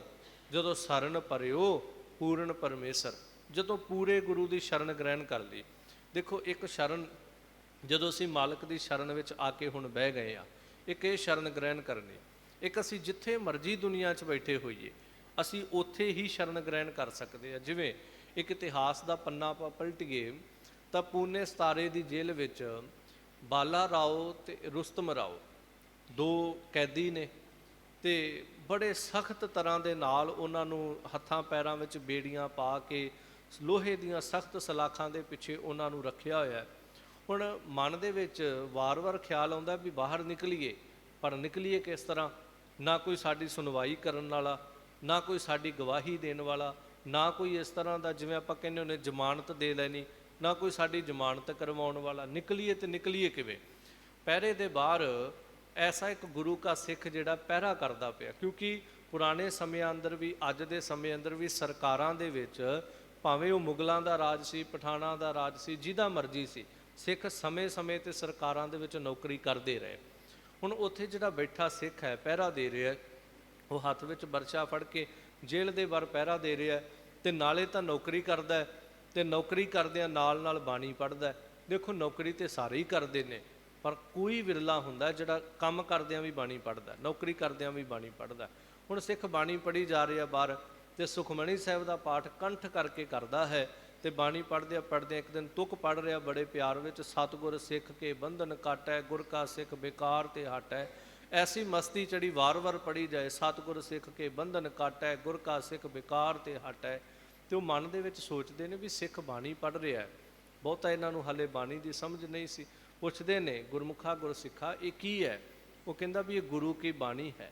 ਤੂੰ ਕਹਿ ਰਿਹਾ ਵੀ ਗੁਰੂ ਸਿੱਖ ਦੇ ਬੰਧਨ ਕੱਟ ਦਿੰਦਾ। ਹਾਂ ਬਿਲਕੁਲ ਕੱਟਦਾ। ਕਿ ਸਾਡੇ ਬੰਧਨ ਗੁਰੂ ਕੱਟ ਸਕਦਾ? ਹਾਂ ਬਿਲਕੁਲ ਕੱਟੇਗਾ, ਕਿਉਂਕਿ ਗੁਰੂ ਸਮਰੱਥ ਹੈ। ਜੇ ਗੁਰੂ ਹਰਗੋਬਿੰਦ ਮਹਾਰਾਜ ਸਾਹਿਬ ਜੀ ਗਵਾਲੀਅਰ ਦੇ ਕਿਲੇ 'ਚ ਜਾ ਕੇ ਉਹਨਾਂ 52 ਰਾਜਿਆਂ ਦੇ ਬੰਧਨ ਕੱਟ ਸਕਦੇ ਨੇ, ਜਿਹੜੇ ਇਸ ਤਰ੍ਹਾਂ ਬੰਨੇ ਹੋਏ ਸੀ ਉਹ ਰਾਜੇ। ਉੱਥੋਂ ਦੀ ਜਿਵੇਂ ਆਪਾਂ ਅੱਜ ਕਹਿੰਦੇ ਨੇ ਨਾ ਕਿਸੇ ਨੂੰ ਉਮਰ ਕੈਦ ਹੋ ਗਈ, ਤੇ ਉਮਰ ਕੈਦ ਦਾ ਮਤਲਬ ਵੀ ਇਹ 20 ਸਾਲ ਜੇਲ੍ਹ ਵਿੱਚ ਰਹੇਗਾ, ਉਸ ਤੋਂ ਬਾਅਦ ਛੁੱਟ ਸਕਦਾ। ਪਰ ਜਿਹੜੇ ਉਹ ਰਾਜੇ ਸੀ ਨਾ, ਉਹਨਾਂ ਦਾ ਤਾਂ ਬਸ ਇਹੀ ਜਿਵੇਂ ਕਹਿ ਲਓ ਉਹਨਾਂ ਨੂੰ ਸਜ਼ਾ ਦਿੱਤੀ ਗਈ ਸੀ ਵੀ ਜਿੰਨਾ ਚਿਰ ਇਹ ਮਰਦੇ ਨਹੀਂ ਉਹਨਾਂ ਚਿਰ ਛੁੱਟਣਗੇ ਨਹੀਂ। ਸੰਗਲਾਂ ਨਾਲ ਬੰਨੇ ਹੋਏ ਵੱਡੇ ਵੱਡੇ ਪਿੱਲਰਾਂ ਨਾਲ, ਅੱਜ ਵੀ ਗਵਾਲੀਅਰ ਦੇ ਕਿਲੇ ਜਾਓ ਤਾਂ ਉੱਥੇ ਉਹ ਪਿੱਲਰ ਬਣੇ ਹੋਏ ਨੇ, ਜਿਨ੍ਹਾਂ ਪਿੱਲਰਾਂ ਦੇ ਨਾਲ ਉਹ ਰਾਜਿਆਂ ਨੂੰ ਬੰਨ੍ਹ ਕੇ ਰੱਖਿਆ ਜਾਂਦਾ ਸੀ। ਗੁਰੂ ਹਰਗੋਬਿੰਦ ਮਹਾਰਾਜ ਉਹਨਾਂ ਨੂੰ ਛੁਡਾ ਕੇ ਲਏ, ਬੜਿਆਂ ਨੂੰ ਗੁਰੂ ਸਾਹਿਬ ਜੀ ਨੇ ਜ਼ਿੰਦਗੀ 'ਚ ਛਡਾਇਆ। ਹੁਣ ਇਹਨਾਂ ਦੀ ਵਾਰਤਾਲਾਪ ਚੱਲੀ, ਤੇ ਬਾਲਾ ਰਾਓ ਰੁਸਤਮ ਰਾਓ ਸਿੱਖ ਨੂੰ ਪੁੱਛਦੇ ਨੇ, ਉਹ ਕਹਿੰਦਾ ਵੀ ਤੁਸੀਂ ਇੰਜ ਕਰਿਆ ਕਰੋ, ਰੋਜ਼ ਧੰਨ ਗੁਰੂ ਗੋਬਿੰਦ ਸਿੰਘ ਸਾਹਿਬ ਮਹਾਰਾਜ ਦੇ ਚਰਨਾਂ ਵਿੱਚ ਜੋਦਰੀ ਕਰਿਆ ਕਰੋ, ਹਜ਼ੂਰ ਪਾਤਸ਼ਾਹ ਜ਼ਰੂਰ ਤੁਹਾਨੂੰ ਛਡਾਉਣਗੇ। ਭਾਵਨਾ ਬਣੀ, ਅਰਦਾਸਾਂ ਨਿਕਲੀਆਂ, ਤੇ ਸਤਿਗੁਰੂ ਗੁਰੂ ਗੋਬਿੰਦ ਸਿੰਘ ਸਾਹਿਬ ਮਹਾਰਾਜ ਉਸ ਵਕਤ ਸਰੀਰ ਕਰਕੇ ਸੱਚਖੰਡ ਪਿਆਨਾ ਕਰ ਦਿੱਤਾ ਮਹਾਰਾਜ ਨੇ। ਹਜ਼ੂਰ ਸਾਹਿਬ ਦੀ ਧਰਤੀ ਤੇ ਮਹਾਰਾਜ ਨੇ ਸਰੀਰ ਦੀ ਖੇਡ ਜਿਹੜੀ ਵਰਤਾ ਦਿੱਤੀ। ਪਰ ਇੱਧਰ ਦੋਵੇਂ ਜਦੋਂ ਮਹਾਰਾਜ ਨੂੰ ਯਾਦ ਕਰਦੇ ਨੇ, ਅੱਜ ਵੀ ਜਦੋਂ ਆਪਾਂ ਹਜ਼ੂਰ ਸਾਹਿਬ ਜਾਈਏ ਤੇ ਆਪਾਂ ਨੂੰ ਰਸਤੇ ਵਿੱਚ ਮਨਮਾੜ ਸਾਹਿਬ ਲੰਗਰ ਵੀ ਟ੍ਰੇਨ 'ਚ ਮਿਲਦਾ ਹੈ, ਕਈ ਸੰਗਤਾਂ ਉਤਰ ਕੇ ਦਰਸ਼ਨ ਵੀ ਕਰਕੇ ਆਉਂਦੀਆਂ। ਫਿਰ ਉਸ ਪਾਵਨ ਅਸਥਾਨ ਤੇ ਉੱਥੇ ਬਾਲਾ ਰਾਓ ਰੁਸਤਮ ਰਾਓ ਨੂੰ ਪੂਨੇ ਸਤਾਰੇ ਦੀ ਜੇਲ੍ਹ 'ਚੋਂ ਮਹਾਰਾਜ ਨੇ ਛਡਾਇਆ। ਤੇ ਛਡਾਇਆ ਕਿਸ ਤਰ੍ਹਾਂ? ਅੰਮ੍ਰਿਤ ਵੇਲੇ ਦਾ ਸਮਾਂ, ਸਾਹਿਬ ਗੁਰੂ ਗੋਬਿੰਦ ਸਿੰਘ ਸਾਹਿਬ ਮਹਾਰਾਜ ਘੋੜੇ ਤੇ ਸਵਾਰ ਨੇ, ਤੇ ਦੋਵੇਂ ਜਿਹੜੇ ਨੇ ਜਪਦਿਆਂ ਜਪਦਿਆਂ ਗੁਰੂ ਨੂੰ ਯਾਦ ਕਰਦਿਆਂ ਕਰਦਿਆਂ ਅੱਖ ਲੱਗੀ ਸੁੱਤੇ ਪਏ ਨੇ। ਮਹਾਰਾਜ ਆ ਕੇ ਉਠਾਉਂਦੇ ਨੇ ਤੇ ਕਹਿੰਦੇ ਚਲੋ ਗੁਰਸਿੱਖੋ ਚੱਲੀਏ। ਤੇ ਹੈਰਾਨ ਹੋ ਗਏ ਵੀ ਮਹਾਰਾਜ ਬੇੜੀਆਂ ਹੱਥਾਂ ਪੈਰਾਂ 'ਚ ਪਈਆਂ ਨੇ, ਬਾਹਰ ਏਡੇ ਏਡੇ ਤਾਲੇ ਲੱਗੇ ਹੋਏ ਨੇ, ਜਾਵਾਂਗੇ ਤੇ ਜਾਵਾਂਗੇ ਕਿਵੇਂ? ਮਹਾਰਾਜ ਕਹਿੰਦੇ ਤੁਸੀਂ ਪਹਿਲਾਂ ਤੇ ਮਹਾਰਾਜ ਨੇ ਬੇੜੀਆਂ ਤੋੜੀਆਂ ਆਪਣੀ ਦ੍ਰਿਸ਼ਟੀ ਪਾ ਕੇ, ਮਿਹਰ ਕਰਕੇ। ਮਹਾਰਾਜ ਕਹਿੰਦੇ ਤੁਸੀਂ ਸਾਡੇ ਘੋੜੇ ਦੀਆਂ ਰਕਾਬਾਂ ਫੜ ਲਓ, ਇੱਕ ਜਣਾ ਸੱਜੇ ਪਾਸੇ ਇੱਕ ਜਣਾ ਖੱਬੇ ਪਾਸੇ, ਤੇ ਦੋਵਾਂ ਨੇ ਘੋੜਿਆਂ ਦੀਆਂ ਰਕਾਬਾਂ ਫੜੀਆਂ। ਤਸਵੀਰਾਂ 'ਚ ਵੀ ਆਉਂਦਾ, ਇਤਿਹਾਸ ਵੀ ਜਦੋਂ ਆਪਾਂ ਪੜ੍ਹਦੇ ਹਾਂ, ਤੇ ਬਣਾਉਣ ਵਾਲੇ ਨੇ ਕਲਪਨਾ ਦੇ ਨਾਲ ਜੋ ਤਸਵੀਰ ਬਣਾਈ ਕਿ ਮਹਾਰਾਜ ਜੀ ਘੋੜੇ ਤੇ ਸਵਾਰ ਖੁੱਲ੍ਹੇ ਆਸਮਾਨ 'ਚ ਜਾ ਰਹੇ ਨੇ, ਤੇ ਦੋਵੇਂ ਰਾਜੇ ਜਿਹੜੇ ਨੇ ਉਹਨਾਂ ਦੋਵਾਂ ਨੇ, ਇੱਕ ਨੇ ਸੱਜੇ ਇੱਕ ਨੇ ਖੱਬੇ, ਮਹਾਰਾਜ ਦੇ ਚਰਨ ਪਕੜੇ ਰਕਾਬਾਂ ਸਮੇਤ। ਤਾਂ ਮਹਾਰਾਜ ਸਾਹਿਬ ਜੀ ਉੱਥੋਂ ਛਡਾਉਂਦੇ ਨੇ, ਤੇ ਛਡਾ ਕੇ ਉੱਥੇ ਮਨਮਾੜ ਸਾਹਿਬ ਦੀ ਧਰਤੀ ਤੇ ਆ ਉਹਨਾਂ ਨੂੰ ਟਿਕਾ ਦਿੰਦੇ ਨੇ। ਕਹਿਣ ਦਾ ਭਾਵ ਭਾਵੇਂ ਗੁਰੂ ਗੋਬਿੰਦ ਸਿੰਘ ਮਹਾਰਾਜ ਸੱਚਖੰਡ ਪਿਆਨਾ ਵੀ ਕਰ ਗਏ, ਪਰ ਫਿਰ ਵੀ ਪ੍ਰਤੱਖ ਰੂਪ ਵਿੱਚ ਆ ਕੇ ਉਸ ਹਰੀ ਪਰਮੇਸ਼ਰ ਨੇ ਉਹਨਾਂ ਦੇ ਬੰਧਨ ਕੱਟ ਦਿੱਤੇ ਨੇ। ਇਸ ਕਰਕੇ ਹਜ਼ੂਰ ਗੁਰੂ ਅਰਜਨ ਦੇਵ ਮਹਾਰਾਜ ਵੀ ਸਾਨੂੰ ਇੱਥੇ ਇਹ ਸਮਝਾਉਂਦੇ ਨੇ ਕਿ ਸਰਨ ਪਰਿਓ ਪੂਰਨ ਪਰਮੇਸ਼ਰ, ਕਿ ਜਦੋਂ ਵੀ ਇਹ ਜੀਵ ਪੂਰੇ ਗੁਰੂ ਦੀ ਸ਼ਰਨ ਵਿੱਚ ਪੈ ਜਾਂਦਾ ਹੈ ਤੇ ਗੁਰੂ ਆਪਣੇ ਸੁਭਾਅ ਦੀ ਲੱਜਾ ਪਾਲਦਾ ਹੈ ਕਿ ਸਤਿਗੁਰ ਸਿੱਖ ਕੇ ਬੰਧਨ ਕਾਟੇ, ਬਿਨਸੇ ਸਗਲ ਜੰਜਾਲ। ਉਹਦੇ ਸਾਰੇ ਜੰਜਾਲ ਜਿਹੜੇ ਆਪਣੇ ਆਪ ਬਿਨਸ ਜਾਂਦੇ ਨੇ। ਇਹ ਜਿਹੜੇ ਜੰਜਾਲ ਨੇ ਨਾ, ਇਹ ਜਿਹੜੇ ਬੰਧਨ ਨੇ, ਦੇਖੋ ਇਹਨਾਂ ਨੂੰ ਜੇ ਕਦੀ ਬਹਿ ਕੇ ਆਪਾਂ ਸੋਚੀਏ ਨਾ, ਇਹ ਸਾਨੂੰ ਕਿਸੇ ਨੇ ਨਹੀਂ ਪਾਏ ਹੋਏ। ਕਈ ਵਾਰ ਬਹਿ ਕੇ ਸੋਚੀਦਾ ਇਹ ਬੰਧਨ ਸਾਡੇ ਆਪਣੇ ਹੀ ਪਾਏ ਹੋਏ ਨੇ। ਜਦੋਂ ਅਸੀਂ ਸੰਸਾਰ ਤੇ ਆਏ ਆ ਨਾ, ਸਾਡੇ ਤੇ ਕੋਈ ਬੰਧਨ ਨਹੀਂ ਹੈਗਾ ਸੀ, ਨਾ ਸਾਡੇ 'ਚ ਈਰਖਾ ਸੀ, ਨਾ ਰਾਗ, ਨਾ ਦਵੈਸ਼, ਨਾ ਮੋਹ, ਨਾ ਪਦਾਰਥ, ਨਾ ਲੋਭ, ਕੁਛ ਵੀ ਨਹੀਂ ਸੀ ਸਾਡੇ ਅੰਦਰ। ਆ ਜਿੰਨੇ ਜੰਜਾਲ ਸਹਿਜੇ ਸਹਿਜੇ ਸਹਿਜੇ ਸਹਿਜੇ ਬੁਣਦੇ ਗਏ। ਕਿਉਂਕਿ ਪਹਿਲਾਂ ਜਦੋਂ ਬੀਬੀਆਂ ਕਈ ਵਾਰ ਸਿਆਲਾਂ ਦੇ ਰੁੱਤ ਦੇ ਵਿੱਚ ਸਵੈਟਰ ਕੋਟੀਆਂ ਉਣਦੀਆਂ ਨੇ ਨਾ, ਤੇ ਉਹ ਉੱਨ ਦਾ ਗੁੱਛਾ ਲੈ ਕੇ ਆਉਂਦੀਆਂ ਪਹਿਲਾਂ, ਤੇ ਉਸ ਗੁੱਛੇ ਨੂੰ ਜਦੋਂ ਲਿਆਉਣਾ ਤੇ ਲਿਆ ਕੇ ਪਹਿਲਾਂ ਉਹਨੂੰ ਸਾਰੀ ਉੱਨ ਨੂੰ ਸਿੱਧੀ ਕਰਨਾ, ਕਿਉਂਕਿ ਉਹ ਜਦੋਂ ਗੁੱਛਾ ਹੁੰਦਾ ਉਹਨੂੰ ਖੋਲ੍ਹਦੇ ਨੇ ਸਾਰੀਆਂ ਗੁੰਝਲਾਂ ਪੈ ਜਾਂਦੀਆਂ। ਫਿਰ ਉਹਨੂੰ ਪਹਿਲਾਂ ਚੰਗੀ ਤਰ੍ਹਾਂ ਸਿੱਧੀ ਕਰਨਾ ਸਾਰੀ ਉੱਨ ਨੂੰ, ਫਿਰ ਪਿੰਨਾ ਬਣਾ ਲੈਣਾ। ਪਿੰਨਾ ਬਣਾਉਣ ਤੋਂ ਬਾਅਦ ਫਿਰ ਇੱਕ ਸਿਰਾ ਉਹਦਾ ਫੜਨਾ, ਤੇ ਸਲਾਈਆਂ ਲੈ ਕੇ ਜਾਂ ਕਿਸੇ ਨੇ ਕਰੋਸ਼ੀਏ ਨਾਲ ਕੁਝ ਬੁਣਨਾ ਹੋਵੇ ਤਾਂ ਫਿਰ ਇੱਕ ਇੱਕ ਧਾਗਾ ਜਿਹੜਾ ਉਹ ਧਾਗਾ ਉਸ ਸਿਲਾਈ ਦੇ ਵਿੱਚ ਅੜਦਾ ਜਾਂਦਾ। ਦੋ ਸਲਾਈਆਂ ਆਪਸ ਵਿੱਚ ਟਕਰਾਉਂਦੀਆਂ ਜਾਂਦੀਆਂ ਨੇ, ਪਤਾ ਹੀ ਨਹੀਂ ਲੱਗਦਾ ਕਿਹੜੇ ਵੇਲੇ ਉਹ ਸਾਰਾ ਧਾਗਾ ਜਿਹੜਾ ਇੰਜ ਪਰੋਇਆ ਜਾਂਦਾ, ਕਦੀ ਕੋਟੀ ਬਣ ਗਈ, ਕਦੀ ਸਵੈਟਰ ਬਣ ਗਿਆ। ਹੁੰਦਾ ਤੇ ਸਿੰਪਲ ਸਿੱਧਾ ਜਿਹਾ ਧਾਗਾ ਹੀ ਹੈ, ਪਰ ਉਹਨੂੰ ਬੁਣਿਆ ਕਿੰਨੇ? ਉਸੇ ਬੀਬੀ ਨੇ ਜਿਹਦੇ ਹੱਥ ਵਿੱਚ ਉਦੋਂ ਸਲਾਈਆਂ ਸੀ। ਜ਼ਿੰਦਗੀ ਬੜੀ ਸਿੱਧੀ ਪੱਧਰੀ ਜੀ ਸੀ, ਪਰ ਜਦੋਂ ਸਾਡੇ ਹੱਥੇ ਚੜ ਗਈ ਆ ਨਾ, ਤੇ ਇਸੇ ਜ਼ਿੰਦਗੀ ਨੂੰ ਅਸੀਂ ਇਹ ਰਾਗ ਤੇ ਦਵੈਸ਼ ਦੀਆਂ ਦੋ ਸਲਾਈਆਂ ਸੀ, ਆਪਣੇ ਤੇ ਪਰਾਏ ਦੀਆਂ ਦੋ ਸਲਾਈਆਂ ਸੀ, ਇਹਨਾਂ ਦੇ ਵਿੱਚ ਅਸੀਂ ਜ਼ਿੰਦਗੀ ਦਾ ਧਾਗਾ ਐਸਾ ਉਲਝਾਇਆ, ਇਹ ਦੋਵੇਂ ਸਲਾਈਆਂ, ਆ ਸਾਡੇ, ਆ ਬਗਾਨੇ, ਆ ਮੇਰਾ, ਆ ਤੇਰਾ, ਆ ਗਰੀਬ, ਆ ਅਮੀਰ, ਆ ਛੋਟਾ, ਆ ਵੱਡਾ, ਇਹ ਸਲਾਈਆਂ ਐਸੀਆਂ ਟਕਰਾਈਆਂ ਕਿ ਇਹਨਾਂ ਦੇ ਵਿੱਚ ਧਾਗਾ ਇਹ ਜ਼ਿੰਦਗੀ ਦਾ ਜਿਹੜਾ ਸੀ ਐਸਾ ਉਲਝਿਆ, ਵੱਡਾ ਜੰਜਾਲ ਜਿਹੜਾ ਉਹ ਬੁਣਿਆ ਗਿਆ ਹੈ। ਇਸ ਨੂੰ ਕਈ ਵਾਰ ਇੰਜ ਵੀ, ਇੱਕ ਵਾਰ ਇੱਕ ਕਹਾਣੀ ਪੜ੍ਹੀ, ਇੱਕ ਐਸਾ ਮਨੁੱਖ ਉਹ ਬੇੜੀਆਂ ਬਣਾਉਂਦਾ ਸੀ, ਤੇ ਉਹਦੀ ਬੇੜੀ ਬੜੀ ਮਸ਼ਹੂਰ ਸੀਗੀ, ਹੱਥਾਂ ਪੈਰਾਂ 'ਚ ਪਾਉਣ ਵਾਲੀਆਂ ਬੇੜੀਆਂ, ਪਾਣੀ ਤੇ ਤਰਨ ਵਾਲੀਆਂ ਨਹੀਂ, ਉਹ ਹੱਥਾਂ ਪੈਰਾਂ 'ਚ ਪਾਉਣ ਵਾਲੀਆਂ ਬੇੜੀਆਂ ਬਣਾਉਂਦਾ ਸੀ। ਤੇ ਉਹਦੀ ਬੇੜੀ ਬੜੀ ਮਸ਼ਹੂਰ ਵੀ ਇਹ ਬੰਦਾ ਇੱਕ ਵਾਰ ਬੇੜੀ ਬਣਾ ਦੇ ਤੇ ਜਿਹੜਾ ਮਰਜ਼ੀ ਤਕੜੇ ਤੋਂ ਤਕੜਾ ਚੋਰ ਹੋਵੇ, ਕਿੰਨਾ ਸਰੀਰ ਕਰਕੇ ਤਾਕਤਵਰ ਹੋਵੇ, ਉਹ ਬੇੜੀ ਨਹੀਂ ਤੋੜ ਸਕਦਾ। ਨਹੀਂ ਤੇ ਹੈ ਤਾਂ ਲੋਹੇ ਦੀ ਹੈ, ਤਾਕਤਵਰ ਬੰਦਾ ਹੋਵੇ ਤੇ ਖਿੱਚ ਕੇ ਤੋੜ ਦੇਗਾ, ਕਿਉਂਕਿ ਬੜੇ ਬੜੇ ਤਾਕਤਵਰ ਸੰਗਲ ਤੋੜ ਦਿੰਦੇ ਨੇ, ਵੱਡੀ ਗੱਲ ਨਹੀਂ। ਉਹ ਲੋਹੇ ਦਾ ਕੜਾ ਹੀ ਹੈ, ਚਾਹੁਣ ਤੇ ਉਹਨੂੰ ਮਰੋੜ ਦੇਣ, ਚਾਹੁਣ ਤੇ ਪੱਥਰ ਮਾਰ ਕੇ ਵਿੰਗਾ ਕਰ ਦੇਣ। ਪਰ ਇਹਦੀ ਬੇੜੀ ਬੜੀ ਮਸ਼ਹੂਰ ਸੀ। ਰਾਜੇ ਨੇ ਜਦੋਂ ਵੀ ਕਿਸੇ ਨੂੰ ਕਾਰਾਵਾਸ ਵਿੱਚ ਸੁੱਟਣਾ ਜਾਂ ਸਜ਼ਾ ਦੇਣੀ, ਇਹਦੇ ਤੋਂ ਬੇੜੀ ਮੰਗਵਾਈ ਜਾਂਦੀ ਸੀ। ਤੇ ਸਜ਼ਾ ਕੀ ਹੁੰਦੀ ਸੀ ਉਹਨਾਂ ਵੇਲਿਆਂ ਵਿੱਚ, ਵੀ ਹੱਥਾਂ ਪੈਰਾਂ 'ਚ ਬੇੜੀਆਂ ਪਾ ਕੇ, ਤੇ ਜਿਹਨੇ ਕੋਈ ਵੱਡਾ ਗੁਨਾਹ ਕੀਤਾ ਹੁੰਦਾ ਸੀ ਉਹਨੂੰ ਜੰਗਲ ਵਿੱਚ ਸੁੱਟ ਆਉਂਦੇ ਸੀ, ਵੀ ਹੱਥ ਪੈਰੇ ਦੇ ਬੰਨ੍ਹ ਤੇ ਬੇੜੀਆਂ ਪਾਤੀਆਂ, ਆਪੇ ਕੋਈ ਜੰਗਲੀ ਜਾਨਵਰ ਆਏਗਾ ਇਹਨੂੰ ਖਾ ਜਾਏਗਾ। ਹੁਣ ਸਮਾਂ ਚੱਲਦਾ ਗਿਆ, ਉਹਦੀਆਂ ਬੇੜੀਆਂ ਰਾਜੇ ਕੋਲ ਜਾਣੀਆਂ, ਤੇ ਜਿਹੜੇ ਕੋਈ ਦੋਸ਼ੀ ਹੁੰਦੇ ਸੀ ਉਹਨਾਂ ਦੇ ਗਲ 'ਚ ਪੈਣੀਆਂ, ਉਹਨਾਂ ਨੂੰ ਜੰਗਲ ਸੁੱਟ ਆਉਣਾ, ਉਹਨਾਂ ਨੇ ਖਾ ਜਾਣਾ ਜਾਨਵਰਾਂ ਨੇ, ਪਰ ਉਹ ਬੇੜੀ ਨਾ ਟੁੱਟਣੀ, ਜੋ ਮਰਜ਼ੀ ਹੋ ਜਾਣਾ। ਇੱਥੋਂ ਤੱਕ ਕਿ ਜੇ ਕੋਈ ਸ਼ੈਣੀ ਥੋੜਾ ਲੈ ਕੇ ਵੀ ਤੋੜਨ ਦੀ ਕੋਸ਼ਿਸ਼ ਕਰੇ ਨਾ, ਉਹ ਲੋਹਾ ਨਹੀਂ ਸੀ ਕਿਸੇ ਤੋਂ ਟੁੱਟਦਾ। ਸਮਾਂ ਐਸਾ ਹੋਇਆ, ਜ਼ਿੰਦਗੀ ਹੈ, ਕਿਸੇ ਤੋਂ ਵੀ ਗਲਤੀ ਹੁੰਦੀ ਹੈ। ਇੱਕ ਦਿਨ ਇਹਦੇ ਤੋਂ ਕੋਈ ਗਲਤੀ ਹੋ ਗਈ, ਇਹਨੂੰ ਰਾਜੇ ਦੇ ਸਾਹਮਣੇ ਪੇਸ਼ ਕੀਤਾ ਗਿਆ, ਇਹਦਾ ਗੁਨਾਹ ਜਿਹੜਾ ਸੀ ਉਜਾਗਰ ਹੋ ਗਿਆ। ਰਾਜਾ ਕਹਿੰਦਾ ਵੀ ਇਹਨੂੰ ਸਜ਼ਾ ਹੈ, ਤੇ ਸਜ਼ਾ ਕੀ ਹੈ, ਜਿਹੜੀ ਸਾਰਿਆਂ ਨੂੰ ਦਿੱਤੀ ਜਾਂਦੀ ਹੈ, ਵੀ ਇਹਦੇ ਹੱਥਾਂ ਪੈਰਾਂ 'ਚ ਬੇੜੀਆਂ ਪਾ ਕੇ ਇਹਨੂੰ ਜੰਗਲ 'ਚ ਸੁੱਟਿਓ, ਆਪੇ ਕੋਈ ਜਾਨਵਰ ਖਾ ਜਾਏਗਾ। ਤੇ ਜਦੋਂ ਇਹਨੂੰ ਸਜ਼ਾ ਦਿੱਤੀ, ਇਹਦਾ ਇੱਕ ਹੋਰ ਸਾਥੀ ਸੀ, ਉਹਨੂੰ ਵੀ ਇਹੀ ਸਜ਼ਾ ਦਿੱਤੀ। ਹੁਣ ਸਿਪਾਹੀਆਂ ਨੇ ਇਹਨਾਂ ਦੋਵਾਂ ਨੂੰ ਫੜਿਆ, ਤੇ ਨਾਲ ਦਾ ਜਿਹੜਾ ਸਾਥੀ ਸੀ ਉਹ ਰੋਣ ਲੱਗ ਗਿਆ ਵੀ ਹੁਣ ਜੰਗਲ 'ਚ ਜਾਵਾਂਗੇ, ਜੰਗਲੀ ਜਾਨਵਰ ਸਾਨੂੰ ਖਾ ਜਾਣਗੇ, ਖਤਮ ਕਰ ਦੇਣਗੇ, ਬੜਾ ਸਾਨੂੰ ਦੁੱਖ ਦੇ ਕੇ ਮਾਰਨਗੇ। ਇਹਨੂੰ ਹੌਸਲਾ ਦੇ ਕੇ ਕਹਿੰਦਾ ਵੀ ਤੂੰ ਰੋ ਨਾ। ਤੇ ਉਹ ਕਹਿੰਦਾ ਵੀ ਰੋਵਾਂ ਕਿਉਂ ਨਾ, ਹੱਥਾਂ ਪੈਰਾਂ 'ਚ ਬੇੜੀਆਂ ਪਾਤੀਆਂ ਨੇ, ਜੰਗਲ 'ਚ ਜਾ ਕੇ ਨਾ ਸੁੱਟ ਦੇਣਾ, ਆਪਾਂ ਨੂੰ ਖਾ ਜਾਣਾ ਜਾਨਵਰਾਂ ਨੇ ਹੋਰ ਥੋੜ੍ਹੀ ਦੇਰ ਤੱਕ, ਰੋਵਾਂ ਕਿਉਂ ਨਾ, ਜ਼ਿੰਦਗੀ ਖਤਮ ਹੋਣ ਵਾਲੀ। ਕਹਿੰਦਾ ਨਹੀਂ, ਤੂੰ ਮੇਰੇ ਤੇ ਭਰੋਸਾ ਰੱਖ, ਤੂੰ ਰੋ ਨਾ। ਤੇ ਉਹ ਕਹਿੰਦਾ ਵੀ ਠੀਕ ਹੈ, ਪਰ ਦੱਸ ਤਾਂ ਸਹੀ। ਕਹਿੰਦਾ ਮੇਰੇ ਕੋਲ ਇੱਕ ਜੁਗਤ ਹੈਗੀ ਆ, ਜਦੋਂ ਇਹ ਆਪਾਂ ਨੂੰ ਜੰਗਲ 'ਚ ਸੁੱਟ ਕੇ ਆਉਣਗੇ ਨਾ, ਤੇ ਮੈਂ ਇੱਕ ਤਰੀਕਾ ਲਾ ਦੇਣਾ ਤੇ ਆਪਾਂ ਛੁੱਟ ਜਾਣਾ, ਪਰ ਹੁਣ ਮੈਂ ਤੈਨੂੰ ਦੱਸ ਨਹੀਂ ਸਕਦਾ। ਬਸ ਇਹ ਹੈ ਵੀ ਇਹਨਾਂ ਨੇ ਆਪਾਂ ਨੂੰ ਸੁੱਟਣਾ, ਆਪਾਂ ਛੁੱਟ ਜਾਣਾ, ਤੇ ਆਪਾਂ ਅੱਖੋਂ ਓਲੇ ਹੋ ਕੇ ਤੁਰ ਜਾਣਾ, ਇਹ ਆਪਣਾ ਕੁਝ ਵੀ ਨਹੀਂ ਵਿਗਾੜ ਸਕਦੇ, ਕਿ ਤੂੰ ਬੇਪਰਵਾਹ ਹੋ ਜਾ। ਉਹ ਕਹਿੰਦਾ ਵੀ ਠੀਕ ਹੈ, ਕੋਈ ਗੱਲ ਨਹੀਂ ਹੈ। ਗੱਲ ਚੱਲਦੀ ਗਈ, ਜੰਗਲ ਤੱਕ ਪਹੁੰਚੇ, ਤੇ ਜੰਗਲ 'ਚ ਜਾ ਕੇ ਜਦੋਂ ਇਹਨਾਂ ਦੋਵਾਂ ਨੂੰ ਸੁੱਟ ਕੇ ਸਿਪਾਹੀ ਮੁੜਨ ਲੱਗੇ, ਤੇ ਇਹ ਸਾਥੀ ਨੂੰ ਕਹਿੰਦਾ ਹੈ, ਜਿਹੜਾ ਬੇੜੀਆਂ ਬਣਾਉਂਦਾ ਸੀ, ਕਹਿੰਦਾ ਮੈਂ ਤੈਨੂੰ ਤਾਂ ਕਹਿੰਦਾ ਸੀ ਵੀ ਤੂੰ ਫਿਕਰ ਨਾ ਕਰ, ਕਿਉਂਕਿ ਤੂੰ ਮੈਨੂੰ ਸ਼ਾਇਦ ਜਾਣਦਾ ਨਹੀਂ ਹੋਵੇਂਗਾ, ਮੇਰਾ ਜਿਹੜਾ ਕੰਮ ਹੈ ਨਾ, ਮੇਰਾ ਕੰਮ ਹੀ ਬੇੜੀਆਂ ਬਣਾਉਣਾ, ਤੇ ਮੈਂ ਇਸ ਕੰਮ ਵਿੱਚ ਬੜਾ ਐਕਸਪਰਟ ਹਾਂ। ਤੇ ਜਿਹੜਾ ਬੰਦਾ ਜਿਹੜਾ ਕੰਮ ਕਰਦਾ ਹੋਵੇ, ਉਹਦੇ ਕੋਲ ਬੜੀਆਂ ਜੁਗਤਾਂ, ਬੜੇ ਤਰੀਕੇ ਹੁੰਦੇ ਨੇ। ਇਹ ਬੇੜੀਆਂ ਤਾਂ ਮੈਂ ਝੱਟ ਤੋੜ ਦੇਣੀਆਂ ਨੇ, ਕਿਉਂਕਿ ਮੇਰਾ ਕੰਮ ਹੀ ਇਹ ਹੈ, ਬੇੜੀਆਂ ਬਣਾਉਣਾ, ਬੇੜੀਆਂ ਤੋੜਨੀਆਂ, ਮੈਂ ਤਾਂ ਝੱਟ ਤੋੜ ਦੇਣੀਆਂ ਨੇ।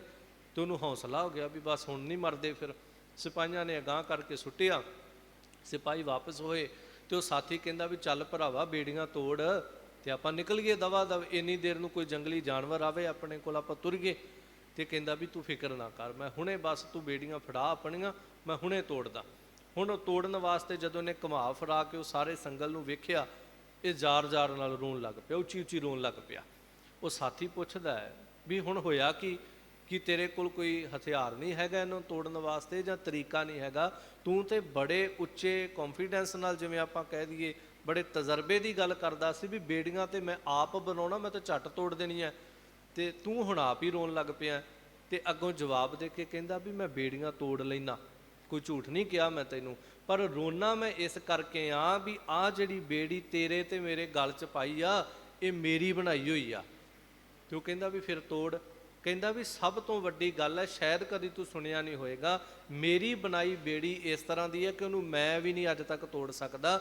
ਦੁੱਖ ਦੀ ਗੱਲ ਇਹ ਹੈ ਕਿ ਜਿਹੜੀਆਂ ਤੇਰੇ ਤੇ ਮੇਰੇ ਗਲ 'ਚ ਪਾ ਦਿੱਤੀਆਂ, ਬਣਾਈਆਂ ਹੀ ਮੇਰੀਆਂ ਨੇ, ਇਸ ਕਰਕੇ ਹੁਣ ਭਰਾਵਾ ਮਰਨ ਤੋਂ ਬਿਨਾਂ ਕੋਈ ਚਾਰਾ ਨਹੀਂ ਹੈਗਾ, ਆਪਾਂ ਨੂੰ ਮਰਨਾ ਹੀ ਪਏਗਾ, ਕਿਉਂਕਿ ਇਸ ਬੇੜੀ ਨੂੰ ਮੈਂ ਖੁਦ ਵੀ ਨਹੀਂ ਤੋੜ ਸਕਦਾ, ਭਾਵੇਂ ਮੇਰੀ ਬਣਾਈ ਹੋਈ ਹੈ।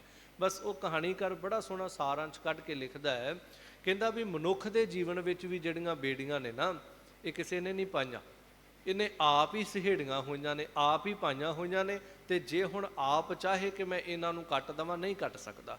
कई बार जिंदगी च कोई ऐब गुनाह इस तरह का हुंदा, माड़ी आदत इस तरह की हुंदी है, बंदा लख कोशिश करके भी नहीं उन्होंने छड्ड पाउंदा, ते वो आदत किसी ने बाहरों तो पाई नहीं, अपने जीवन च आप ही लगी हुंदी।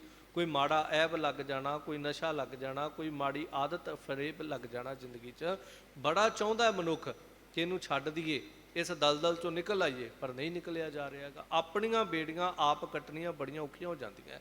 तां साहिब पातशाह यही समझा के कहिंदे ने कि जदों पूरे गुरु की शरण लै लई, फिर बिनसे सगल जंजाल, ये सारे जंजाल जिहड़े असीं जिंदगी च इकट्ठे कीते ना, ये सारे दे सारे साहिब पातशाह कहिंदे फिर बिनस जांदे हन। रहाओ ठहराओ दे के कृपा कर दे, सुरग मिरत पयाल भू मंडल सगल बेआपे माए। कला तू ही नहीं, असल दे विच जे तैनू ये कहिए ना तू माया च ग्रसिया गया, ये जड़ माया चेतन माया ने तैनू मोह रूप माया ने, लोभ रूप माया ने, काम रूप माया ने तैनू पकड़ लिया, तो तू ये ना सोची भी कला तू ही आ। क्योंकि जदों इस तरह की गल होवे असीं ढैंदी कला च चले जाने हुंदे आ भी मतलब मैं कला ही हाँ, बाकी सारे चंगे भले ने। साहब कहंदे नहीं, ये माया का पसारा बड़ा वड्डा ही, इन्हें बड़ी दूर तक, जिथों तक तू देख भी नहीं सकदा, तू सोच भी नहीं सकदा, उत्थों तक इन्हें अपने हथ पैर जिहड़े पसारे हुए ने। कित्थों तक? सुरग स्वर्ग की दुनिया तक, मिरत पयाल, ये मिरत आ जिहड़ा मातलुक जिथे दुनिया वसदी पई है, फिर पयाल तक भू मंडल, ये सारी धरती, इस मंडल सारे ब्रह्मांड के अंदर सगल व्यापे माए, सारिया थावां ते माया व्यापदी पई है। जदों असीं ऋषियां दे जीवन पढ़ते हैं, देवतियां दे जीवन पढ़ते हैं, की है कोई अपनी धी दे मगर वासनाग्रस्त होकर तुर पिया, कोई अपनिਆਂ ਨੂੰ मारन वास्ते तुर पिया, कोई अपनी रानी दे मगर तुर पिया, कोई अपने गुरु की बच्ची दे मगर तुर पिया। ये की है? सारा कुछ ये माया ही है। नहीं तो बिना माया, जे ये माया अमर ना वरताउंदी तो शायद ये कुछ ना करते। वड्डे वड्डे ऋषि सारी जिंदगी बंदगी करते पे ने, अखीरले साहां ते आके कामवास हो जाते हैं, अखीरले साहां ते आके वासनाग्रस्त हो जाते हैं। तो सब कहते तू ये ना सोच भी तू कला ही है, ये माया का पसारा बड़ा वड्डा है, तो इन्हें सारे संसार को अपनी गिरफ्त में लिया होया कि महाराज फिर छुट्टिया नहीं जा सकता भी जे एडे एडे ऋषि मुनि पैगंबर जां वड्डे वड्डे देवते की पकड़ में आ गए, फिर असीं की चीज़ां असीं तो नहीं छुट सकते। पर महाराज कहते तू घबरा ना, तू छुट जाएगा। तो महाराज फिर तरीका की है? क्योंकि पिछे गल चलती पई ना, पूरा गुर समझाया, पूरा गुरु सिख नूं फिर समझाउंदा है। सिख जदों भी कोई सवाल करता वो की समझाया, जी उदाहरण सब कुल तारन, हर हर नाम ध्याए। कि भलिया तू हरी का नाम ध्या, तो वह नाम दे विच पता किन्नी पावर है। एक तो जी उदाहरण, वो तेरी जिंद का उधार करेगा नाम, तेरे बाहरले जीवन का भी उधार करेगा, तेरी जिंद का भी उधार करेगा, तो कला तेरा ही उधार नहीं करेगा, सब कुल तारन, तेरिया सारिया कुलों भी नाम जिहड़ा वो तारन की समर्था रखता है। हालांकि आप कई दफ़ा ये कह लें आ, देखो बाणी की उदाहरण है, कोई प्राणी संसार तो तुर जाए तो अज साडे अंदर एक नवीं जी जिमें कह लो प्रथा चला दी कईयां ने भी नहीं जी तेरे जान तो बाद तेरे वास्ते जिहड़ी बाणी पढ़ी जाएगी वह तैनूं कोई लाभ नहीं होएगा। ये बड़ी गल प्रचलित हुंदी है अजकल। पर देखो सानू बड़ा सख्त विधान है गुरमत के अंदर कि जदों भी कोई मनुख संसार तो जाता है उहदे निमित्त अरदास हुंदी है, उहदे निमित्त बाणी पढ़ी जाती है। तो देखो भावें कोई आम मनुख संसार तो जावे तो भावें कोई किन्ना बंदगी वाला कमाई वाला महापुरुष संसार तो जावे, उहदे भी जाण तो बाद बाणी पढ़ी गई तो उहदे वास्ते अरदास हुई। बाबा बुढ़ा साहब का जीवन वेख लो, भाई गुरदास साहब का जीवन वेख लो, होर गल छड्डो, साहब गुरु अर्जन देव महाराज साहब जी की शहादत हुई, शहीदी हुई महाराज साहब जी की। तो बाद विच जदों सिखां ने वापस अमृतसर साहब आके सारी गलबात दसी तो हजूर सतगुरु गुरु हरगोबिंद साहब महाराज ने बाबा बुढ़ा साहिब जी नूं ग्रंथी ला के सहज पाठ करवाया गुरु अर्जन देव महाराज के निमित्त। हुण जो आप प्रतख हर है, जो आप बाणी के रचनहारे ने, तो जे अज की दास्तां जिवें लोग कहिंदे ना जी ਜੋ ਤੁਸੀਂ ਕਰਦੇ ਹੋ ਤੁਸੀਂ ਕਰ ਲਿਆ, ਤੁਹਾਡੇ ਤੋਂ ਬਾਅਦ ਕੋਈ ਕਰਨ ਦੀ ਲੋੜ ਹੀ ਨਹੀਂ ਹੈਗੀ। ਗੁਰੂ ਅਰਜਨ ਦੇਵ ਮਹਾਰਾਜ ਦੀ ਸ਼ਹਾਦਤ ਤੋਂ ਬਾਅਦ ਵੀ ਸਹਿਜ ਪਾਠ ਮਹਾਰਾਜ ਵਾਸਤੇ ਹੋਇਆ। ਭਾਵੇਂ ਮਹਾਰਾਜ ਆਪ ਹਰ ਨੇ, ਪਰ ਪੂਰਨੇ ਪਾ ਕੇ ਦਿੱਤੇ ਸਤਿਗੁਰਾਂ ਨੇ। ਗੁਰੂ ਅਮਰਦਾਸ ਮਹਾਰਾਜ ਤੇ ਇੱਥੋਂ ਤੱਕ ਹੁਕਮ ਕਰਕੇ ਗਏ, ਅੰਤੇ ਸਤਿਗੁਰ ਬੋਲਿਆ ਮੈਂ ਪਿੱਛੇ ਕੀਰਤਨ ਕਰਿਓ ਨਿਰਵਾਣ ਜੀਓ। ਪਰ ਅਸੀਂ ਪਤਾ ਨਹੀਂ ਕਿਹੜੇ ਵਹਿਣ ਵਿੱਚ ਬਹਿੰਦੇ ਆ। ਕਈ ਵਾਰ ਜਦੋਂ ਆਪਣੇ ਘਰਾਂ ਵਿੱਚ ਕਿਤੇ ਬੱਚੇ ਦਾ ਜਨਮ ਦਿਨ ਹੋਵੇ, ਕਿਤੇ ਕੀਰਤਨ ਕਰਵਾਇਆ ਜਾਵੇ, ਤੇ ਰਾਗੀ ਸਿੰਘ ਇੱਕ ਸ਼ਬਦ ਪੜ੍ਹਦੇ ਹੁੰਦੇ, ਪੂਤਾ ਮਾਤਾ ਕੀ ਆਸੀਸ ਨਿਮਖ ਨਾ ਬਿਸਰੋ ਤੁਮ ਕਉ ਹਰ ਹਰ ਸਦਾ ਭਜੋ ਜਗਦੀਸ਼। ਉਹਦੇ ਵਿੱਚ ਇੱਕ ਪੰਕਤੀ ਆਉਂਦੀ ਹੈ, ਜਿਸ ਸਿਮਰਤ ਸਭ ਕਿਲ ਬਿਖ ਨਾਸੈ ਪਿਤਰੀ ਹੋਏ ਉਧਾਰੋ, ਕਿ ਜਿਸ ਬਾਣੀ ਨੂੰ ਪੜ੍ਹਨ ਨਾਲ ਸਾਰੇ ਦੁੱਖ ਨਾਸ ਹੁੰਦੇ ਤੇ ਪਿਤਰੀ ਹੋਏ ਉਧਾਰੋ। ਬਾਣੀ ਨੂੰ ਪੜ੍ਹਨ ਨਾਲ ਤੇਰਾ ਤੇ ਭਲਾ ਹੋਣਾ ਹੀ ਹੋਣਾ, ਪਿਤਰਾਂ ਦਾ ਵੀ ਉਧਾਰ ਹੋ ਜਾਂਦਾ ਹੀ।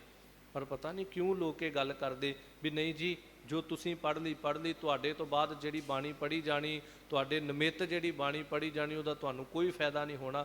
ਇਹ ਬਿਲਕੁਲ ਗਲਤ ਹੈ। ਵੱਡੇ ਵੱਡੇ ਬ੍ਰਹਮ ਗਿਆਨੀਆਂ ਦੇ ਜਾਣ ਤੋਂ ਬਾਅਦ ਵੀ ਉਹਨਾਂ ਦੇ ਨਿਮਿਤ ਬਾਣੀ ਪੜ੍ਹੀ ਗਈ, ਉਹਨਾਂ ਨਿਮਿਤ ਅਰਦਾਸ ਹੋਈ ਹੈ।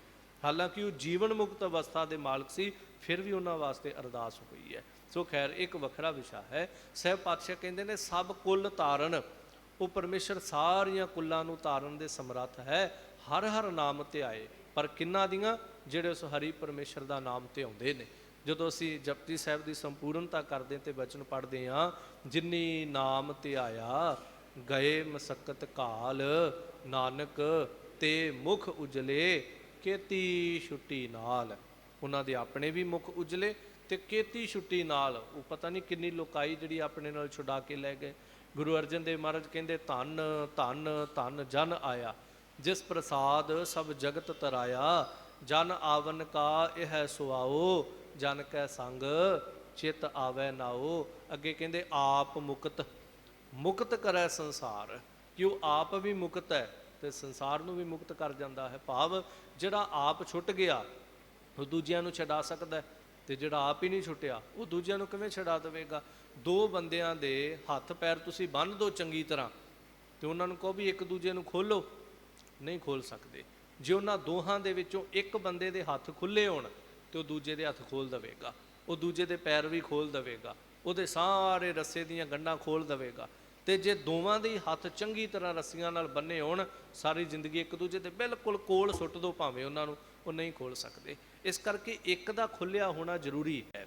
ਇਸ ਸ਼ਬਦ ਮੈਂ ਇੰਝ ਕਹਾਂ ਕਿ ਜਿਵੇਂ ਸੰਗਤ ਵਿੱਚ ਬੈਠੇ ਆ ਤੇ ਆਪ ਜੀ ਸਰਵਣ ਕਰ ਰਹੇ ਹੋ, ਦਾਸ ਮਹਾਰਾਜ ਦੀ ਹਜ਼ੂਰੀ ਸੇਵਾ ਨਿਭਾ ਰਹੇ ਆ, ਇੱਕ ਦਾ ਖੁੱਲ੍ਹਾ ਹੋਣਾ ਜ਼ਰੂਰੀ ਹੈ।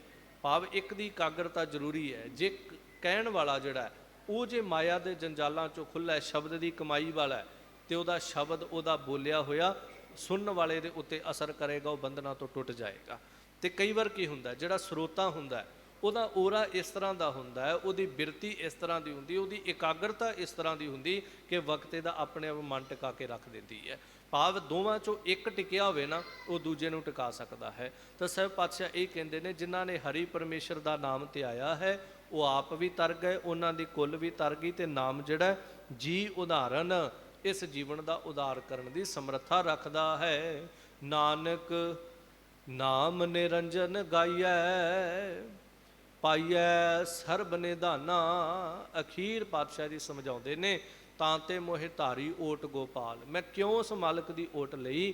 ਕਿਉਂਕਿ ਜੀਵਨ 'ਚ ਸਮਝ ਆ ਗਈ, ਨਾਨਕ ਨਾਮ ਨਿਰੰਜਨ ਗਾਈਐ।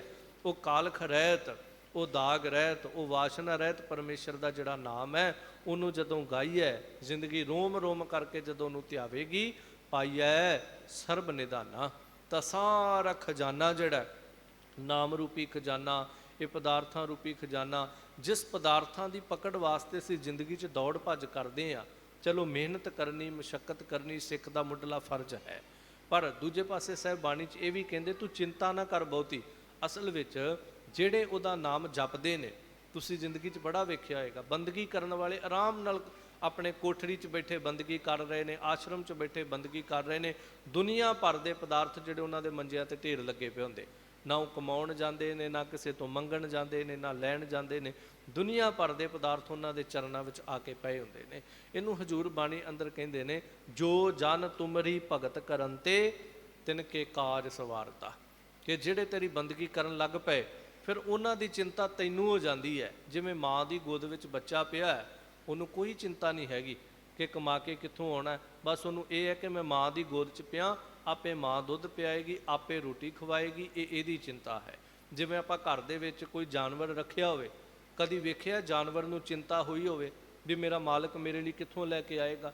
ਮਹਿੰਗੇ ਤੋਂ ਮਹਿੰਗੇ ਜਾਨਵਰ ਘਰ ਵਿੱਚ ਲੋਕਾਂ ਪਾਲੇ ਹੁੰਦੇ ਆ, ਕਈ ਵਾਰ ਆਪਦੀ ਰੋਟੀ ਪੱਕੇ ਜਾਂ ਨਾ ਪੱਕੇ, ਪਰ ਉਹਦੇ ਵਾਸਤੇ ਬ੍ਰੈਡ ਆਉਣੇ ਹੀ ਆਉਣੇ ਆ।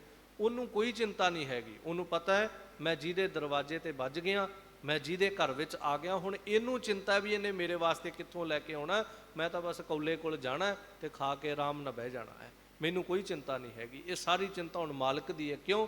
ਮੈਂ ਤਾਂ ਗੁਲਾਮ ਹੋ ਗਿਆ, ਮੈਂ ਇਹਦੇ ਹੱਥ ਆ ਗਿਆ, ਮੇਰੀ ਡੋਰੀ ਇਹਦੇ ਹੱਥ ਆ ਗਈ। ਜਦੋਂ ਪ੍ਰਭ ਡੋਰੀ ਹੱਥ ਤੁਮਾਰੇ ਦੀ ਅਵਸਥਾ ਬਣ ਜਾਏ, ਫਿਰ ਸਾਰੀਆਂ ਚਿੰਤਾਵਾਂ ਜਿਹੜੀਆਂ ਖਤਮ ਹੋ ਜਾਂਦੀਆਂ। ਤਾਂ ਸਾਹਿਬ ਪਾਤਸ਼ਾਹ ਕਹਿੰਦੇ ਫਿਰ ਸਾਰੇ ਖਜ਼ਾਨੇ, ਉਹ ਪਦਾਰਥਾਂ ਰੂਪੀ, ਉਹ ਸੁੱਖ ਰੂਪੀ, ਉਹ ਨਾਮ ਰੂਪੀ ਪਾਈਐ ਸਰਬ ਨਿਧਾਨਾ, ਇਹ ਪ੍ਰਾਪਤ ਹੋ ਜਾਂਦਾ ਹੈ। ਪਰ ਤੂੰ ਅਰਦਾਸ ਕਰਿਆ ਕਰ, ਕਰ ਕਿਰਪਾ ਜਿਸ ਦੇ ਸੁਆਮੀ, ਬਿਰਲੇ ਕਾਹੂ ਜਾਨਾ। ਅਖੀਰ ਸਾਹਿਬ ਕਹਿੰਦੇ ਨੇ ਜਿਨ੍ਹਾਂ ਦੇ ਉੱਤੇ ਮਾਲਕ ਨੇ ਇਹ ਕਿਰਪਾ ਕੀਤੀ ਹੈ, ਉਸ ਵਿਰਲੇ ਵਿਰਲੇ ਟਾਵੇਂ ਟਾਵੇਂ ਨੇ ਇਸ ਗੱਲ ਨੂੰ ਸਮਝਿਆ ਹੈ ਕਿ ਮੇਰਾ ਮਾਲਕ ਜਿਹੜਾ ਉਹ ਬੜਾ ਸਭ ਤੇ ਵੱਡ ਸਮਰੱਥ ਗੁਰਦੇਵ, ਮੇਰਾ ਮਾਲਕ ਬੜੀ ਸਮਰੱਥਾ ਵਾਲਾ ਹੈ। ਬਿਰਲੇ ਕਾਹੂ ਜਾਨਾ, ਕਿਸੇ ਵਿਰਲੇ ਨੇ ਸਮਝਿਆ ਕਿ ਗੁਰੂ ਨਾਨਕ ਪ੍ਰਤੱਖ ਅਕਾਲ ਪੁਰਖ ਸਵਰੂਪ ਹੈ। ਕਿਸੇ ਵਿਰਲੇ ਨੇ ਸਮਝਿਆ ਕਿ ਜਿਸ ਗੁਰੂ ਗ੍ਰੰਥ ਸਾਹਿਬ ਮਹਾਰਾਜ ਦੀ ਹਜ਼ੂਰੀ 'ਚ ਅਸੀਂ ਰੋਜ਼ ਆ ਕੇ ਬਹਿੰਦੇ ਹਾਂ, ਇਹ ਗੁਰੂ ਗ੍ਰੰਥ ਸਾਹਿਬ ਮਹਾਰਾਜ ਉਹ ਕਰਤਾ ਅਕਾਲ ਪੁਰਖ ਪਰਮੇਸ਼ਰ ਦੀ ਜੋਤ ਹੈ। ਕਿਸੇ ਵਿਰਲੇ ਨੇ ਸਮਝਿਆ ਕਿ ਬਾਣੀ ਸਾਡਾ ਉਧਾਰ ਕਰੇਗੀ। ਨਹੀਂ ਤੇ ਮਾਫ ਕਰਿਓ, ਅਸੀਂ ਬਾਣੀ ਨੂੰ ਵੀ ਇੰਝ ਹੀ ਸਮਝਿਆ ਕਿ ਇੰਨੀ ਪੜ੍ਹ ਲਓ ਤੇ ਆਹ ਮਿਲ ਜਾਂਦਾ, ਇੰਨੀ ਪੜ੍ਹ ਲਓ ਤੇ ਆਹ ਮਿਲ ਜਾਂਦਾ। ਕਿਸੇ ਵਿਰਲੇ ਨੇ ਸਮਝਿਆ ਕਿ ਧੁਰ ਕੀ ਬਾਣੀ ਹੈ, ਇਹ ਕਰਤੇ ਪਰਮੇਸ਼ਰ ਦੇ ਇਲਾਹੀ ਦਰਗਾਹੀ ਬਚਨ ਨੇ ਤੇ ਸਾਡੇ ਜੀਵਾਂ ਦੇ ਉਧਾਰ ਹਿਤ ਇਸ ਮਾਤਲੋਕ ਤੇ ਆਈ। ਇਸ ਲਈ ਕਰ ਕਿਰਪਾ ਜਿਸ ਦੇ ਸੁਆਮੀ, ਜਿਸ ਦੇ ਉੱਤੇ ਕਿਰਪਾ ਕਰਕੇ ਮਾਲਕ ਇਹ ਸਮਰੱਥ, ਇਹ ਸੋਝੀ, ਇਹ ਸਮੱਤ ਬਖਸ਼ਦਾ, ਬਿਰਲੇ ਕਾਹੂ ਜਾਨਾ। ਉਹਨੇ ਇਸ ਗੱਲ ਨੂੰ ਸਮਝਿਆ ਹੈ ਕਿ ਜ਼ਿੰਦਗੀ ਦੇ ਅੰਦਰ ਪੂਰਾ ਗੁਰੂ ਜਦੋਂ ਮਿਲਦਾ ਉਹ ਸਮਝਾਉਂਦਾ ਹੈ, ਤੇ ਉਹਨੇ ਇਸ ਗੱਲ ਨੂੰ ਸਮਝਿਆ। ਤਾਂ ਸਾਹਿਬ ਪਾਤਸ਼ਾਹ ਕਹਿੰਦੇ ਤਾਂ ਤੇ ਮੋਹਿ ਧਾਰੀ ਓਟ ਗੋਪਾਲ, ਸਮਝ ਆ ਗਈ ਹੈ ਤੇ ਅਸੀਂ ਉਸ ਗੋਪਾਲ ਪਾਲਣ ਹਾਰੇ ਮਾਲਕ ਪਰਮੇਸ਼ਰ ਦੀ ਓਟ ਜਿਹੜੀ ਹੈ ਸੋ ਗ੍ਰਹਿਣ ਕਰ ਲਈ ਹੈ। ਇਹ ਹਜ਼ੂਰ ਪਾਤਸ਼ਾਹ ਜੀ ਨੇ ਇਹਨਾਂ ਪਾਵਨ ਅਸਥਾਨਾਂ ਤੋਂ ਅੰਮ੍ਰਿਤ ਵੇਲੇ ਤੁੱਠ ਕੇ ਮਿਹਰਾਮਤ ਦੇ ਘਰ ਵਿੱਚ ਆ ਕੇ ਪਾਵਨ ਮੁਖ ਵਾਕ ਸਾਹਿਬ ਬਖਸ਼ਿਸ਼ ਕੀਤੇ ਸੀ। ਭੁੱਲਾਂ ਦੀ ਖਿਮਾ ਮਹਾਰਾਜ ਸਾਹਿਬ ਸਭਨਾਂ ਦਾ ਆਇਆ ਦਰ ਪ੍ਰਵਾਨ ਕਰਦੇ ਹਾਂ। ਆਪਣੀਆਂ ਮਿਹਰਾਮਤਾਂ, ਆਪਣੀਆਂ ਬਖਸ਼ਿਸ਼ਾਂ ਮੇਰਾ ਨਾਲ ਨਿਵਾਜਨ, ਸਭਨਾਂ ਨੂੰ ਸਮਤ ਦੀ ਦਾਤ ਬਖਸ਼ ਨਿਵਾਜਨਾ ਕਰਨ। ਨਾਨਕ ਨਾਮ ਨਿਰੰਜਨ ਗਾਈਐ, ਪਾਈਐ ਸਰਬ ਨਿਧਾਨਾ। ਕਰ ਕਿਰਪਾ ਜਿਸ ਦੇ ਸੁਆਮੀ, ਬਿਰਲੇ ਕਾਹੂ ਜਾਨਾ। ਵਾਹਿਗੁਰੂ ਜੀ ਕਾ ਖਾਲਸਾ, ਵਾਹਿਗੁਰੂ ਜੀ ਕੀ ਫਤਿਹ।